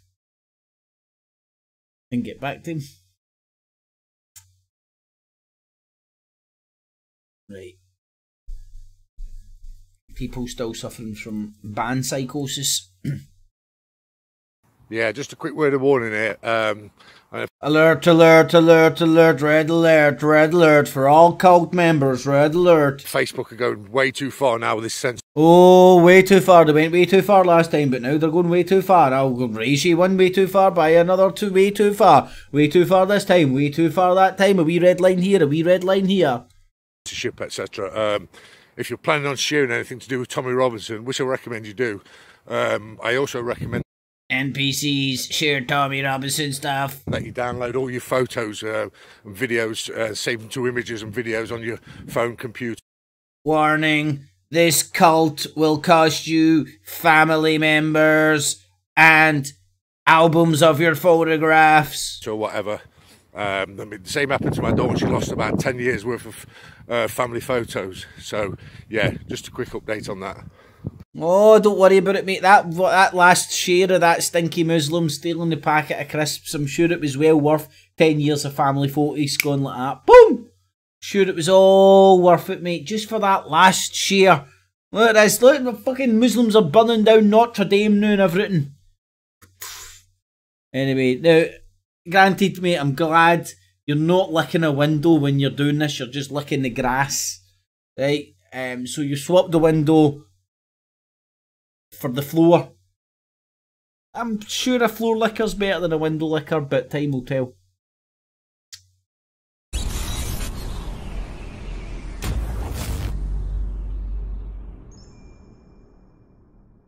All right, let's get into this, Paul. This guy's... Now remember, build the wall. We don't want open borders. We want passport. We want the right people coming in. We want checks at the border. We want to make sure everything's all good. Really mainline conservative. Agree with almost everything he says. Watched a lot of his videos since the famous leftist in Australia and the U.S. On Comedy Central tried to set him up with edited hour-long interview down to 5 minutes, just like Megyn Kelly did. Australian activist attempting to enter America, interrogated and deported. Tell us about what happened to him. He was going to appear on the Rubin Report and Louder with Crowder show. This is just incredible. The fellow that runs tr.news.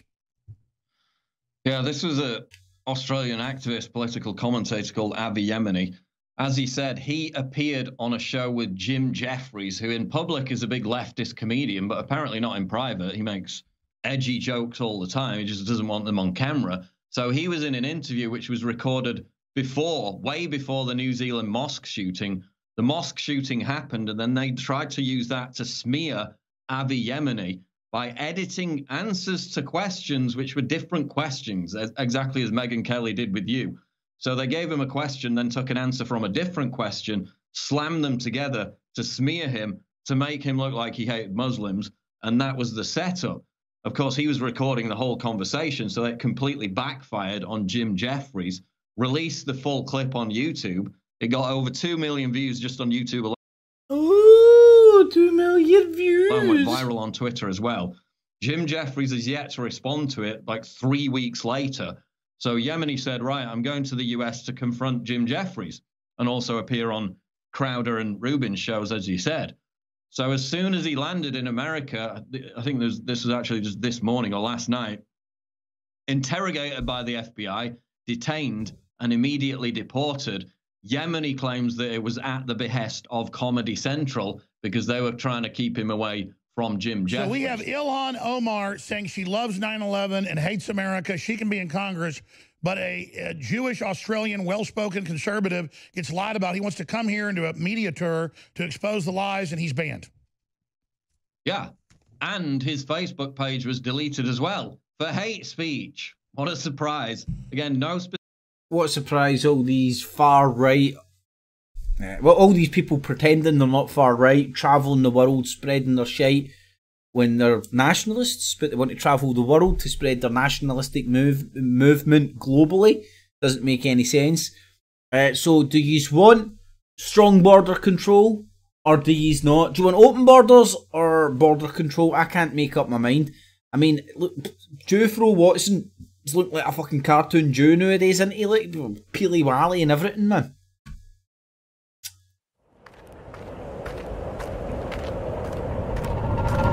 For God's sake, stop banning all the things. 1984 was not supposed to be an instruction manual. Oh, fuck, man. That fucking 1984 isn't meant to be a instruction manual meme. Isn't meant to be a fucking rhyme and repeat every fucking 2-second thing. Ladies and gentlemen, so in this video, I have so much new information to share with you. Hey man, look at new information came to light, man. In regards to the ongoing purge, so let's just jump right into it. This just out from Breitbart. Amazon is on a digital book burning spree. Under pressure from left-wing journalists. The fact that you can't digitally burn anything, just don't let that enter your mind. Journalists and activists, Amazon is purging right-wing authors from its store, including a book co-authored by English Islamic critic and independent commentator Tommy Robinson. NPCs all talk about the same shit.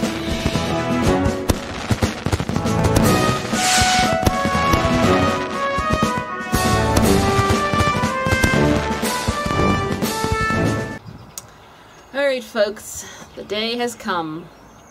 Your nose job? The day we knew was coming. The day nose job. The day when Tommy Robinson would practically get put off of YouTube. Okay. Practically, almost, up to. So, what this illustrates is that the rule of law is of none effect. And leftists think they're going to tread down their enemies, but ultimately, treading down their enemies and collapsing the rule of law is going to bring about lawlessness. So in the end, the leftists are the ones that suffer the most. But let them have their little happy day, happy day, happy day. Probably should be a gift or a meme of the leftists going a little happy day, happy day, happy day, happy day. But anyway, so, because this shows that law means nothing. I said even the UK, with their massive, strict laws on hate speech, which their laws, I think, are draconian. They're probably worse than Russia. Maybe even China, who knows? But... Did she just say nose? Whose nose? Well, when I hear you say whose nose, I'm thinking you, Hen, but... Even with all those laws, they still could not get anything legal on Tommy Robinson. It's the same as with Trump, President Trump. With all the stupid left going after him, they can't find anything of any substance. They can't. Which is funny. But in America, the left is still forced to obey the law. Because they can't find anything on Trump, so they can't get him. They can keep trying. So right now, the left in America is trying to just continually chase after Trump for nothing burgers because they are hoping to find something, and they're also hoping that if they lie long enough, the public will believe them. However, in the case of Tommy Robinson, it's quite clear that the rule of law is not making a difference. He obeyed the law. And I believe businesses should have to obey the law. Like I said, and he hasn't even been breaking the terms of service on YouTube. He is being discriminated against because of who he is. And because the left do it with anything legal.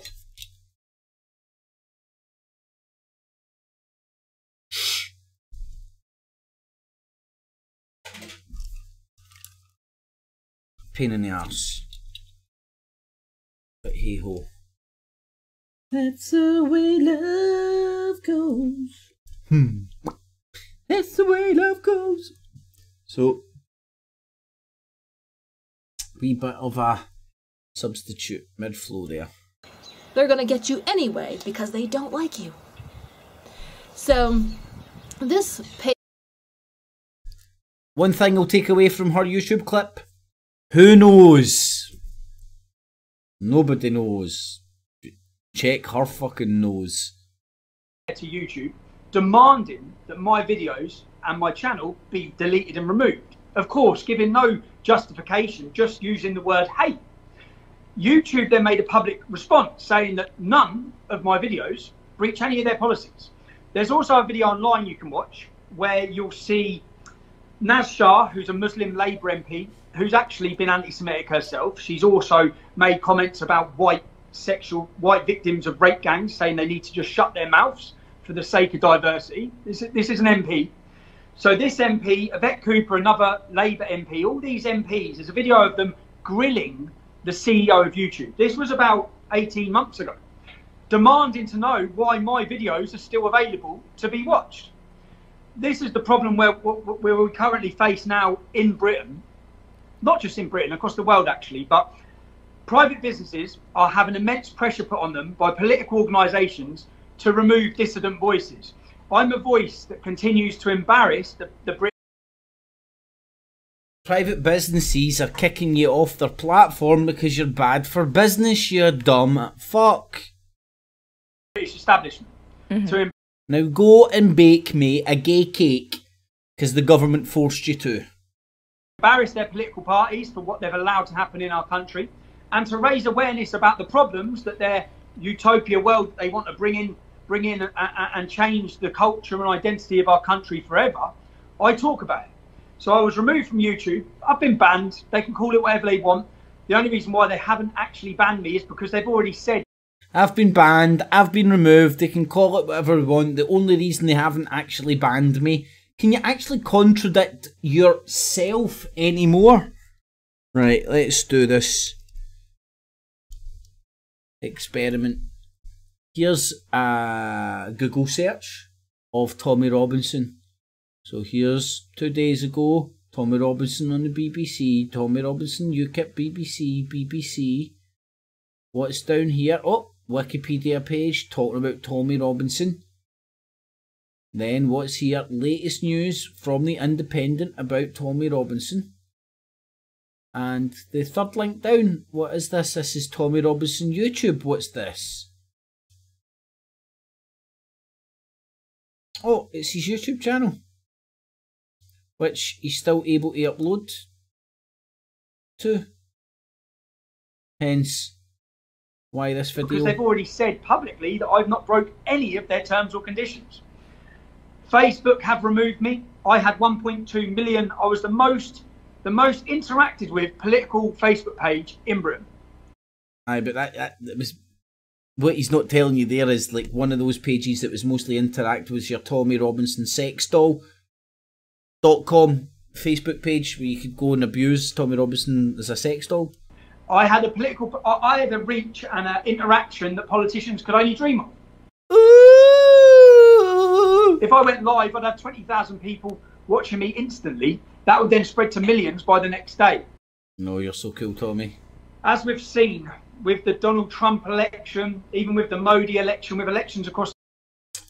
Right. So let's see what else we've got here. Batten defence candidates rape tweets as satire. There's a Sargon of Mossad and these rapey tweets.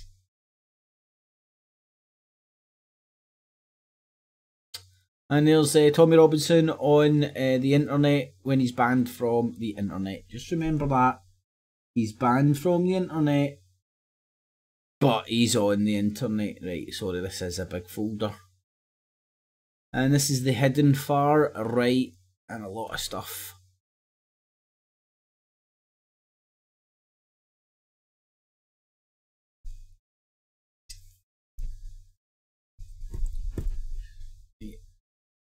This will be the last folder, so I mean, I heard somebody said this to me. I didn't quite get what they were talking about. Good morning! But I'm certainly getting it now. His new videos are certainly a lot more menacing. Telegram! Mate, Mellow Magic, look, every time.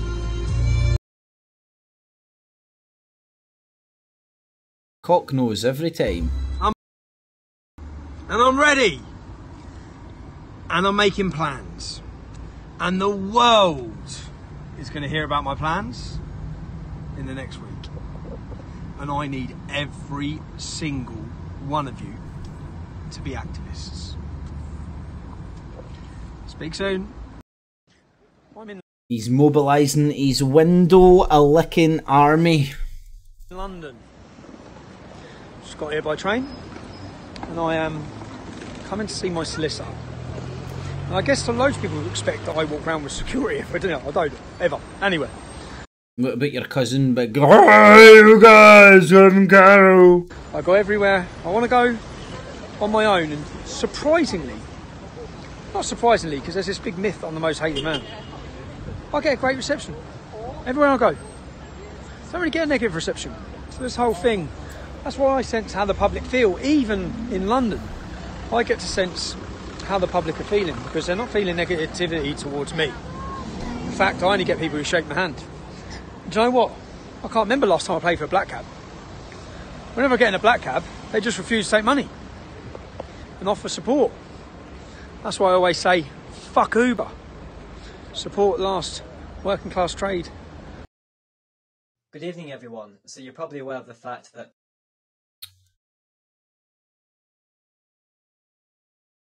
this is some of the interesting stuff that is popping up on the old Tommygram.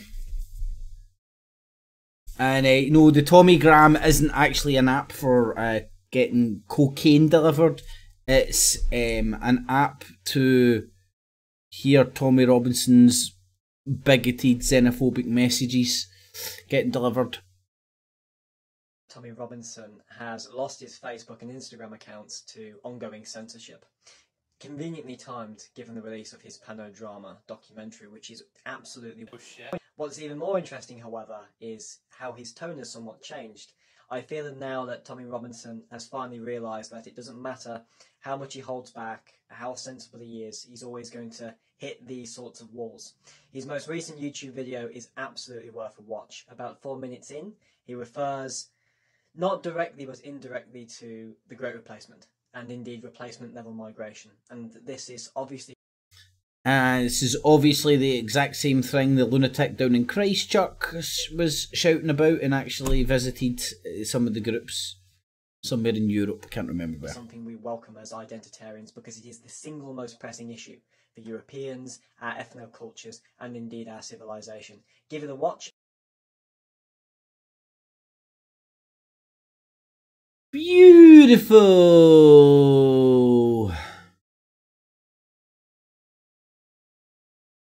And thank McV for the content. Can you hear me? Can I get a 5x5? 5x5. We're just gonna hang on here for a second or two and wait for a few patriots to join us. Few patriots. Now, if you ever wanted to know what Hitler and a leprechaun's love child would look like, Boom, shakalaka. This dude here, Gran Torino. It's the Irish Tommy Robinson mob, what appears to be the Republican outfit set up by Jim Dowson to stir up nationalism and xenophobia in the Republic of Ireland, like he's done in a lot of other places of the world. Why then go through the last 30 years of troubles and mayhem and thousands, countless of people dead to get the Brits out, but let everybody else in? What is that about? It's usurpation, it's subversion of the democratic rights of the people. Why is there a fundamental loss of faith in the future of this country at the very time, this very hour, that liberalism is completely and absolutely triumphant? There were smiles for the cameras, but off the cameras, it was like, why am I happy now? Everybody told me that if I got gay marriage, I'd be happy. If I got the Catholic Church out of the schools, I'd be happy. If I got the right to abortion, I'd be happy. Why am I still not? Remember when you were growing up and all that, and you were told, like, just the typical narrative, the Nazis were bad and shit, and Mussolini was bad and stuff, and you would always go, how did the people let that happen and stuff? Well, it's because Hitler didn't rock up and say, here, look, I'm really a cunt. He says all this populist rhetoric that resonated with a lot of dumbasses like these people are doing right now. Not happy because you're not pursuing happiness. You're pursuing the agenda of the elites, and you're pursuing their agenda into misery and poverty, and they don't give two damns about you. I will not accept this new Ireland. How can so many Irish be willing to lay down as if their grave has already been dug for them and be stomped into the soil by endless waves of immigration? Previous anti-Irish campaigns were waged solely by one country, Britain. Today's campaigns are orchestrated by immensely powerful pro-globalist elements throughout Europe and beyond, whose objective is the destruction of all nations and the removal of all homogeneous, distinct and clearly identifiable races of people. We here in the National Party are basically those few outliers at the back of the boat saying, time to take this back. And we will not allow our country to be controlled by any foreigner of any description. There we go. We'll fight the powers. Copyright, you see, yo. Details on the screen if you want to go and check that out in its entirety. In a Vienna backstreet is a group paid by the government to study the far right. Andreas Peham is a lead researcher here, and he's been studying Martin's growing far right profile over a decade. Ja, Martin Sellner ist ein fast schon klassisch zu nennendes Beispiel auch für Entwicklungswege und Entwicklungsmöglichkeiten an einer Person im Rechtsextremismus. In seinem engsten Umfeld werden 2010, 2011 wird begonnen, Leute zu verhaften. Es kommt zu Hausdurchsuchungen und er steht jetzt vor der Wahl. Was mache ich? Mache ich weiter wie bisher? Dann gehe ich auch ins Gefängnis. Oder mache ich etwas anderes? The identitarians say that all they're interested in doing is protecting Austrian culture and identity. Is that the same in any way to what the far right is saying? Die identitäre Bewegung ist eine Bewegung stammend aus dem Neonazismus. Das heißt, die führenden Aktivisten, die Gründungs- und Führungskader dieser identitären Bewegung stammen allesamt aus dem organisierten, militanten Rechtsextremismus, den wir in Österreich auch als Neonazismus bezeichnen. Ich zähle Identitäre sowie viele andere Versuche im Rechtsextremismus, auch in der Vergangenheit, eben zu jenen, die mit der Selbstdarstellung als Neurechte sozusagen. Again, you've got the details in the chat room. These are some of the right-wing, the European right-wing groups that Jim Dawson has been touching base with. Jim Dawson and Nick Griffin, I believe, has been going over to Hungary and stuff. Touched on Tommy Robinson going over to Finland a couple of months before the elections over there. I think Tommy Robinson was just in the Czech Republic. He was trying to get invited into their parliament to speak, so on and so forth. Here's a clip that blew me away about Nick Griffin sitting next to the Ku Klux Klan ex-leader David Duke. We uncovered increasing evidence of a secret, darker side to the BNP, in contrast to the public face that they're trying to present to the British electorate. Nick Griffin spoke at a private meeting of white nationalists in Texas. We've obtained a video of the speech. Beside Mr. Griffin sat David Duke. Mr. Duke is a former leader of the Ku Klux Klan, an organisation with a violent history of lynchings and murders of blacks. Nick Griffin confided in his right-wing audience that he and his party had a new strategy to sell their ideas to the British people. There's a difference between selling out your ideas and selling your ideas. And the British National Party isn't about selling out its ideas, which are your ideas too, but we are determined now to sell them. And that means basically to use these saleable words. As I say, freedom. Freedom of speech, Tommy Robinson does that one pretty good. Security. Security from ISIS, terrorists, the security from paedophiles. Identity.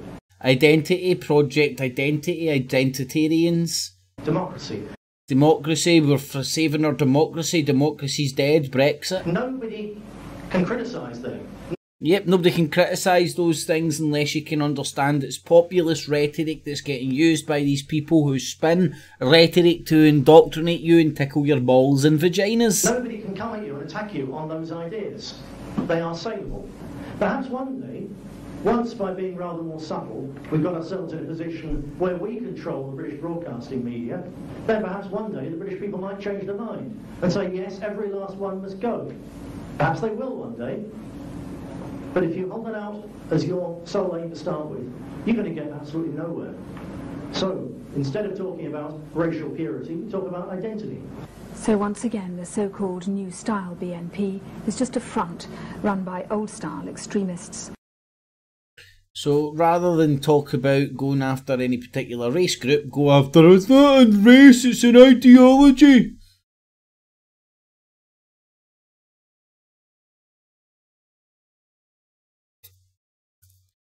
That clip there was good, a big longevity, what about you know. your secret agenda for this country? What about your wishing to take power by the boot?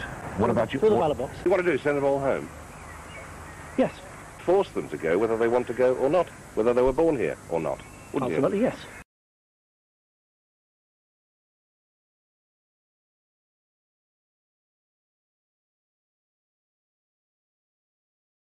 Answer this point about the video, because there's no question of you being misquoted on that. It's on video, and you are saying... Wait a minute. There's another point about this video, which I've also seen. Anybody can see it. It's on YouTube. And you were there with the American friends of the BNP, and you were with the head of the Ku Klux Klan, David Duke. He's there in the picture, standing beside you. And the interesting thing to me is... He's there. I've seen it. You can see it. Let me explain it. Well, this is the key point, and it goes to the heart of this programme tonight and of everything you've been saying and of what Chris Huhn has been saying about you changing the views of the BNP. What you actually said, as he quoted, is perhaps one day the British people might change their minds. And you went on, but if you put that, i.e. getting rid of all coloured people from Britain, as your sole aim to start with, you're going to get absolutely nowhere. So instead of talking about racial purity, we talk about identity. We use saleable words: freedom, security, identity, democracy. Nobody can come and attack you on those ideas. But the truth is, what you were saying there was, that's just the start of the story. And when sounds like very close to the parlour tricks Tommy Robinson uses. And we've won public support, then we can go to our proper agenda. Absolutely. I've shared a platform with David Duke, who was once a leader of a Ku Klux Klan, always a totally non-violent one, incidentally. Do you...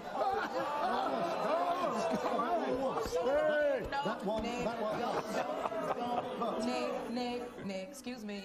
Don't go and talk about the Ku Klux Klan. It's a vile organisation.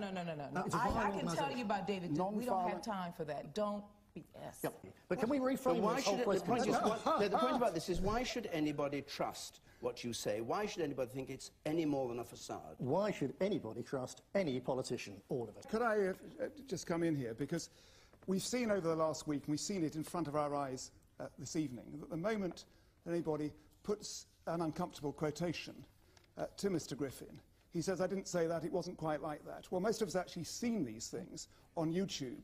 I saw Mr. Griffin saying this on YouTube. Yes. Out of it, oh, he did say, oh, good. I did say out of his own mouth. But time and again, he wants to wriggle out of it. They've even published a manual. It's called the BNP Language and Concepts Discipline Manual, which starts off, rule one, the BNP is not a racist or racial party. Well, no other party has to say. I think the EDL must have borrowed that one as well. Not a racist or racial party.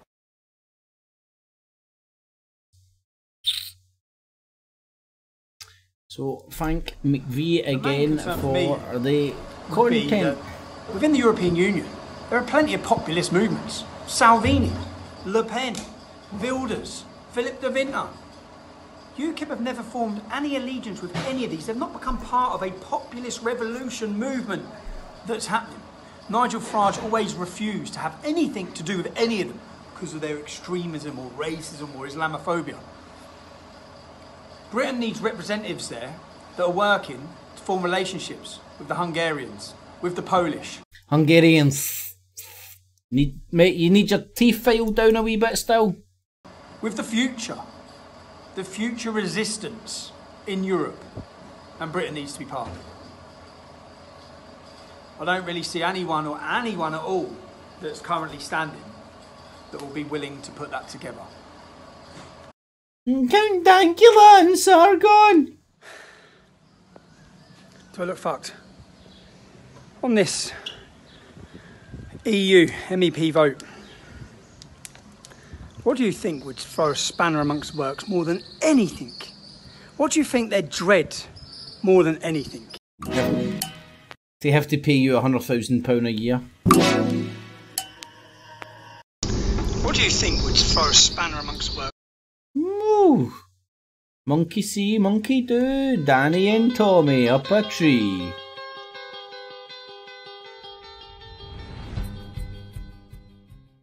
Hello, good morning to all my new Telegram followers.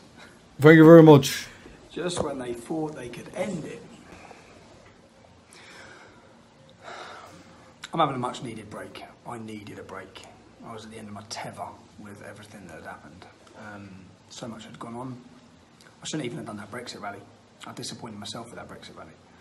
I shouldn't have been there. I had so much going on. So many problems. I finally relocated my family. I've had a lot of other things going on.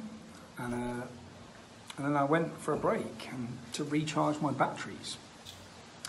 Ready for round 150 with the establishment. Stop winking at me, Tommy. You're making me fucking feel uncomfortable. And Islam. Are you ready? Because I'm ready. I'm ready when I get back. I'm ready. I've got lots of plans. Let's see what goes. One thing that's confusing. Lots and lots and lots of plans. Can't really tell you what my plans are yet. They're so secret, but we have secret plans. Plans. What are we doing today, brains? Well, Pinky, we're going to take over the world. Confuse me a bit is I see people within UKIP, within the NEC, who are talking about, who are angry about their democracy not being recognised. Oh, wow, democracy. There's one of those buzzwords, sellable words that Nick Griffin was just talking about, back in 2000s. So it's pretty evident by this point that Brexit is being completely betrayed. It's quite evident by this point that you do have eyes like Doug's boss. Theresa May is just going to keep doing extensions and extensions, and she did say that she would... Well, why are you talking about her hair? Leave her fucking extensions in her hair alone, pal. Not extend it any longer than... You could do with some extensions in your hair. The 30th of June, and as much as the politicians have lied, so far I think I think it's safe to assume that it's going to be a lot longer than the 30th of June. Well, hold on, the politicians are going to lie, so it's safe to assume the politicians are going to lie. So would it be safe to assume that you're going to lie when you become, or if you become a politician? Which means that we are going to have to take part in the European elections. And I am on the list of possible candidates that could be considered for MEP. And when I go in there, I'm going in with a full... My primary purpose is freedom of speech and freedom of expression. My main target, the main thing that... Right out the Nick Griffin playbook as well, man. You can't really arguable against they saleable things, can you? So if you argue against him, you're arguing against these principles. Although he's hijacking these principles for his own Nazi fucking pug dug ball fucking ideas. Hello everybody, it's now 5:30 on Wednesday. Again, some cunt introduce this guy to a fucking neck. The 10th of April. We should know by this evening whether Britain is going to take part in the European parliamentary elections or not. Sadly, we in UKIP have always expected Mrs May and the traitorous political class in Westminster to betray the referendum. We don't want that to happen. So give us your money. Try this one with specs on, see if it makes you look more presidential. Hello and greetings to everybody in Northern Ireland. On the 2nd of May, you will have the opportunity to vote in the local council elections. Now, local elections are, of course, about local issues, but they can also be about national issues. I'm asking you to cast your vote for your local UKIP council candidates for two main reasons. Number one is, of course, so that they can represent you locally and look after your interests. Number two is so that you can send a message to our out-of-touch MPs in Westminster. UKIP believes in the United Kingdom and in Northern Ireland as part of that union.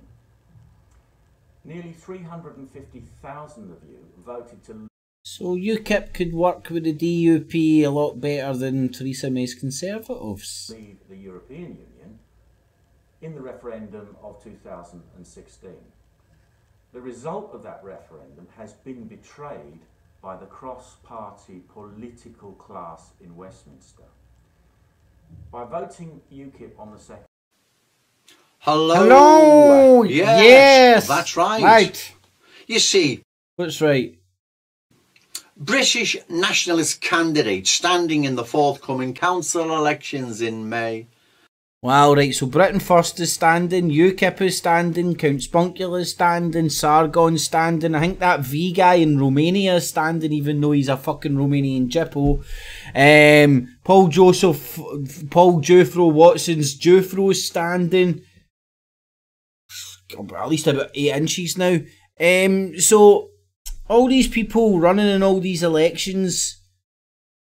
all kind of independent, but all running on a nationalistic platform. Wow, it's like the rise of the fucking zombie apocalypse with all these nationalistic dickheads coming out the fucking woodwork to vote for.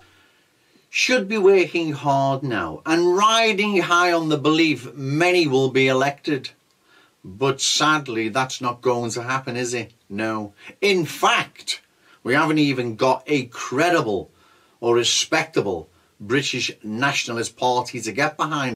Not yet. Let alone stand for, have we? Oh no. In its place we have what I'd call bogus nationalism, where once mighty nationalist political parties and successful ones, like the once mighty National Front and the once successful... Right, Joe, have you ever heard, right, the big mighty nationalistic party that you were talking about there, that was taken out very easy because it was one large, massive party. One singer, one song, one head, one dong. And you chopped the head off and the entity was dead. The new monster that you right-wing Nazi bastards in the UK have created is a multi-headed creature. So you can't just chop off the head of one of these bastards. They've got fucking multiple heads. It's one big fucking conjoined twin fucking BNP fucking monstrosity. And Jones is one of these heads on the monster. BNP have been hijacked and taken over by the enemy. Others have been created by the state in the form of Anne-Marie Waters for Britain, Paul Golding's Britain First. That's what I'd call bogus nationalism. That's what we have now, instead of real British nationalism like we once did, right? The once successful BNP was taken over by Hub-Not-Hate spies, Adam Walker, Clive Jefferson and a few others. And Nick Griffin surrendered it to them without a fight even. And he's now spouting nonsense, which I'll get to in a minute. But given the state of the nation, the mess Theresa May has made of Brexit and the backlash on the horizon, we should be riding high, shouldn't we? He's got lots of hydras, you know, lots of fucking heads on the big nationalistic monster. Hello. Hello, I'd like to further add to my last video bits and bobs I forgot to mention because I'm always in a hurry and no. Look at my big red stupid head. Yep. So Avi Yemeni was flying to America, to LA, to go and question Jim Jeffries. He was held at the airport, detained for 6 hours, questioned by the FBI, and from what I understand, he's now being deported. Share that far, share it wide. Avi. That's what happens when you work for tr.news, bruv. That's what happens when you're a far-right fucking Nazi. Some countries don't want you in it.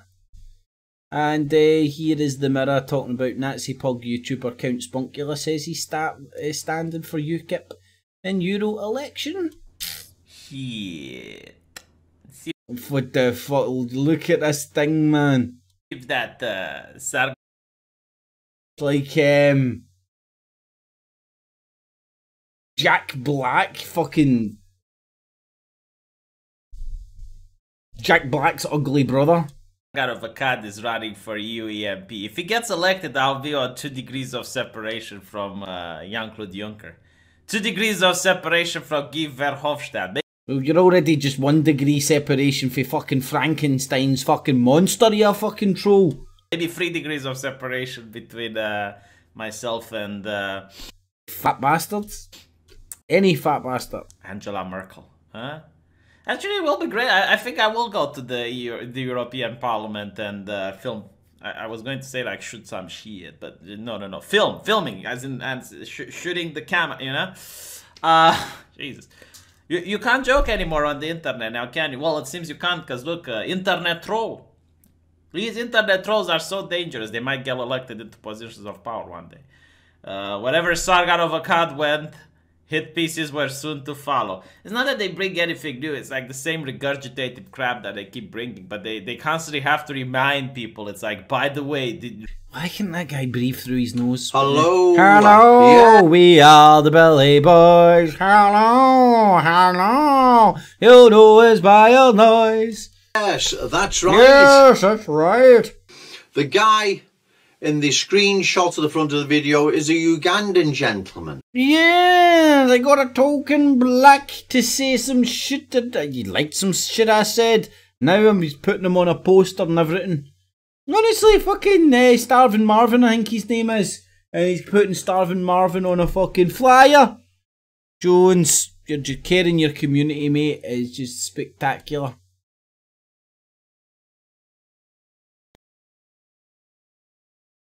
So, we've now worked out how to have a comment section under each post. Decent. NaughtyMonkey.com. You have selected share internet history. No! Browsers. Funny so, that, eh? We've now worked out how to have a comment section under... So is Britain first at the same time as Tommy Robinson. That's strange, that, isn't it? The oldest fascist fucking right-wing windy-licking mob boss seem to bounce on Tommy Graham at the same time. Funny that.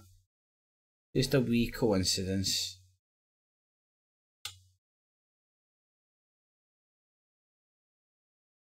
Now they're all on Tommy Graham, all sharing all their own channels and stuff amongst each other.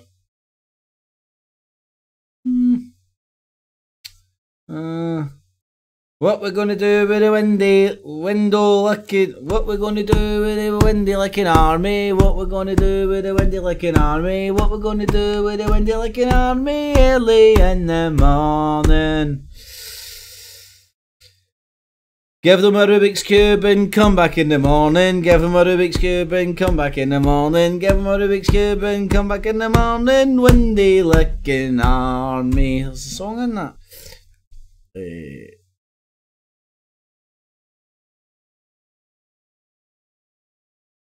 You know, so weird. Love Paddy Power. Paddy Power's a bookies. Each post. Decent.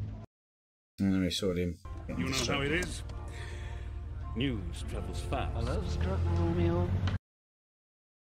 I am live on Facebook. Hi there, everybody. I'm live on the Facebook. Look at me, mommy, mommy, mommy, mommy, mommy, mommy, mommy. I'm live on the Facebook. And remember, I'm Independent Unity News. And I'm independent. And the fact that the Guardian pointed out that I'm the UKIP youth wing. And our editor is a member of UKIP youth. And we're still independent. And we exposed them because they exposed us, okay? Got it good, yeah. For anyone that's catching up on YouTube later. On YouTube later on, okie doke. Video is not available. What video was this not available? Oh, this was the one of Danny Tomo down in London fucking singing the sash and all that, which was quite telling, you know. He's literally in the fucking Orange Walk singing the sash and shit. I don't think he realised at the time how bad that could possibly look. And that's why, in hindsight, they've went back and deleted it. It's probably on the BitChute. You know, now I think about it. Could actually search for it on the BitChute. You know, that's what's good about these windy lickers. Copying and rhyming and repeating everything. Mirroring it, putting it up on all sorts of sites.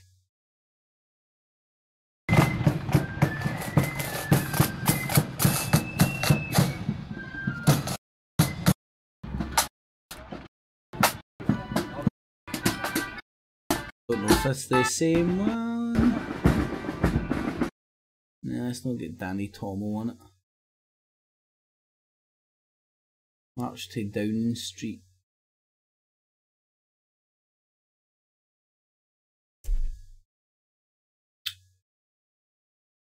Here we go, it was Active Patriot. Oh, aye, there's the one there, Active Patriot. Let's see.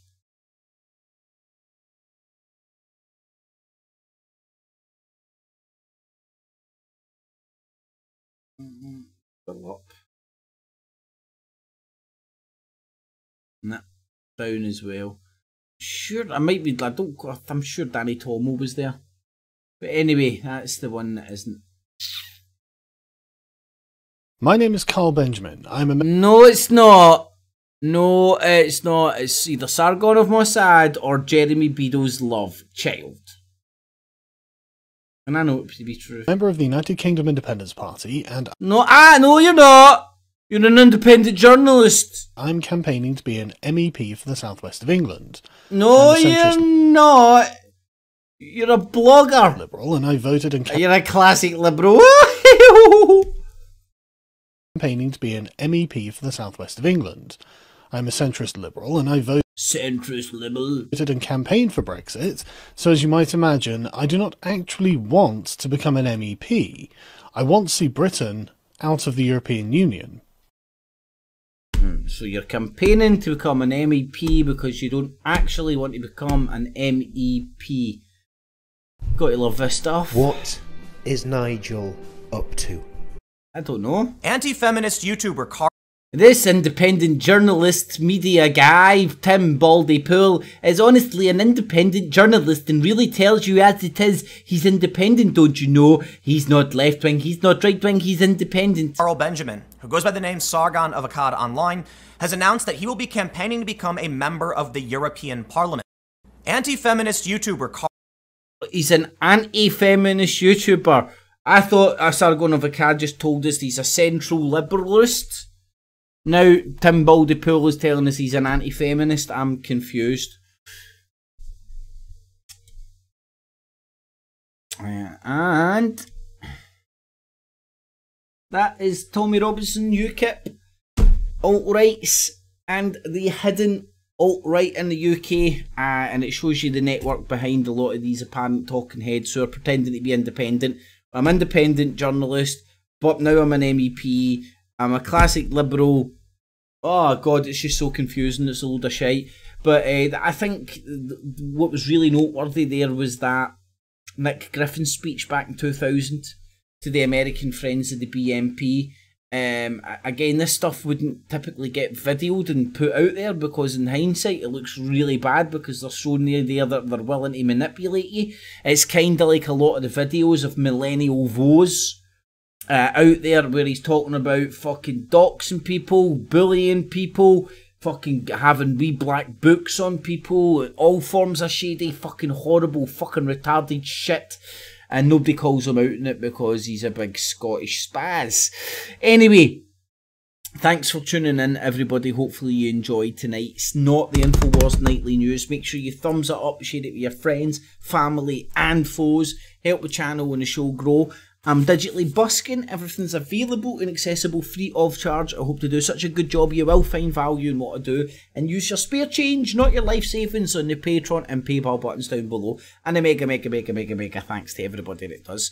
I'll say hi to everybody in the chat and hopefully I'll get you back here next Monday 8 o'clock and next Tuesday 8 o'clock for another Not the InfoWars Nightly News, the original alternative look at the so-called alternative media. Skeptical about the skeptics, and watch the motherfucking Watchmen because somebody's got to do it. So thank you very much. HK, thank you very much, my man. There's McV the third. Make sure you click on there and at dude's name, go to his channel and check out his content. There's McVicker. Check McVicker's channel out. Make sure you go and check out his karaoke gigs and stuff. There's a Quishy Gif. Check his channel out to see how to renovate a camper van, amongst other things.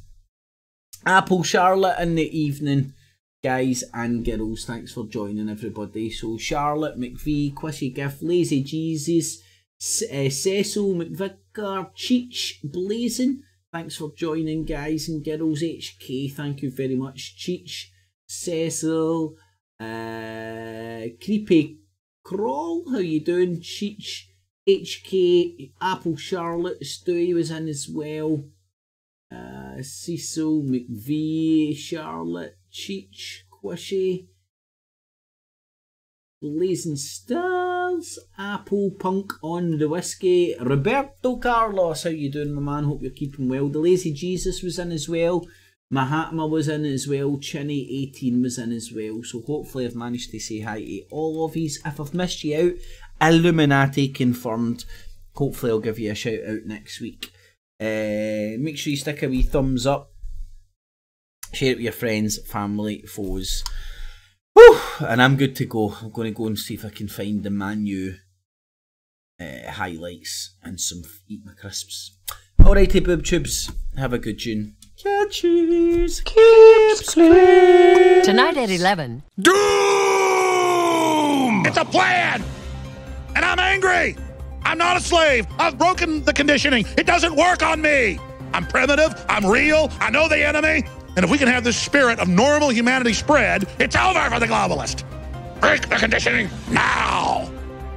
Excuse me. This is not the InfoWars Nightly News, where the answer to 1984 is not $19.95 plus shipping and handling, but the answer is to try and understand the double-barrel bullcrap, the double-speak, and the Orwellian wonderland we now find ourselves in. So sit back and relax as I take you through a real alternative look at the news and so-called alternative media alike. Enjoy. Keeps clip.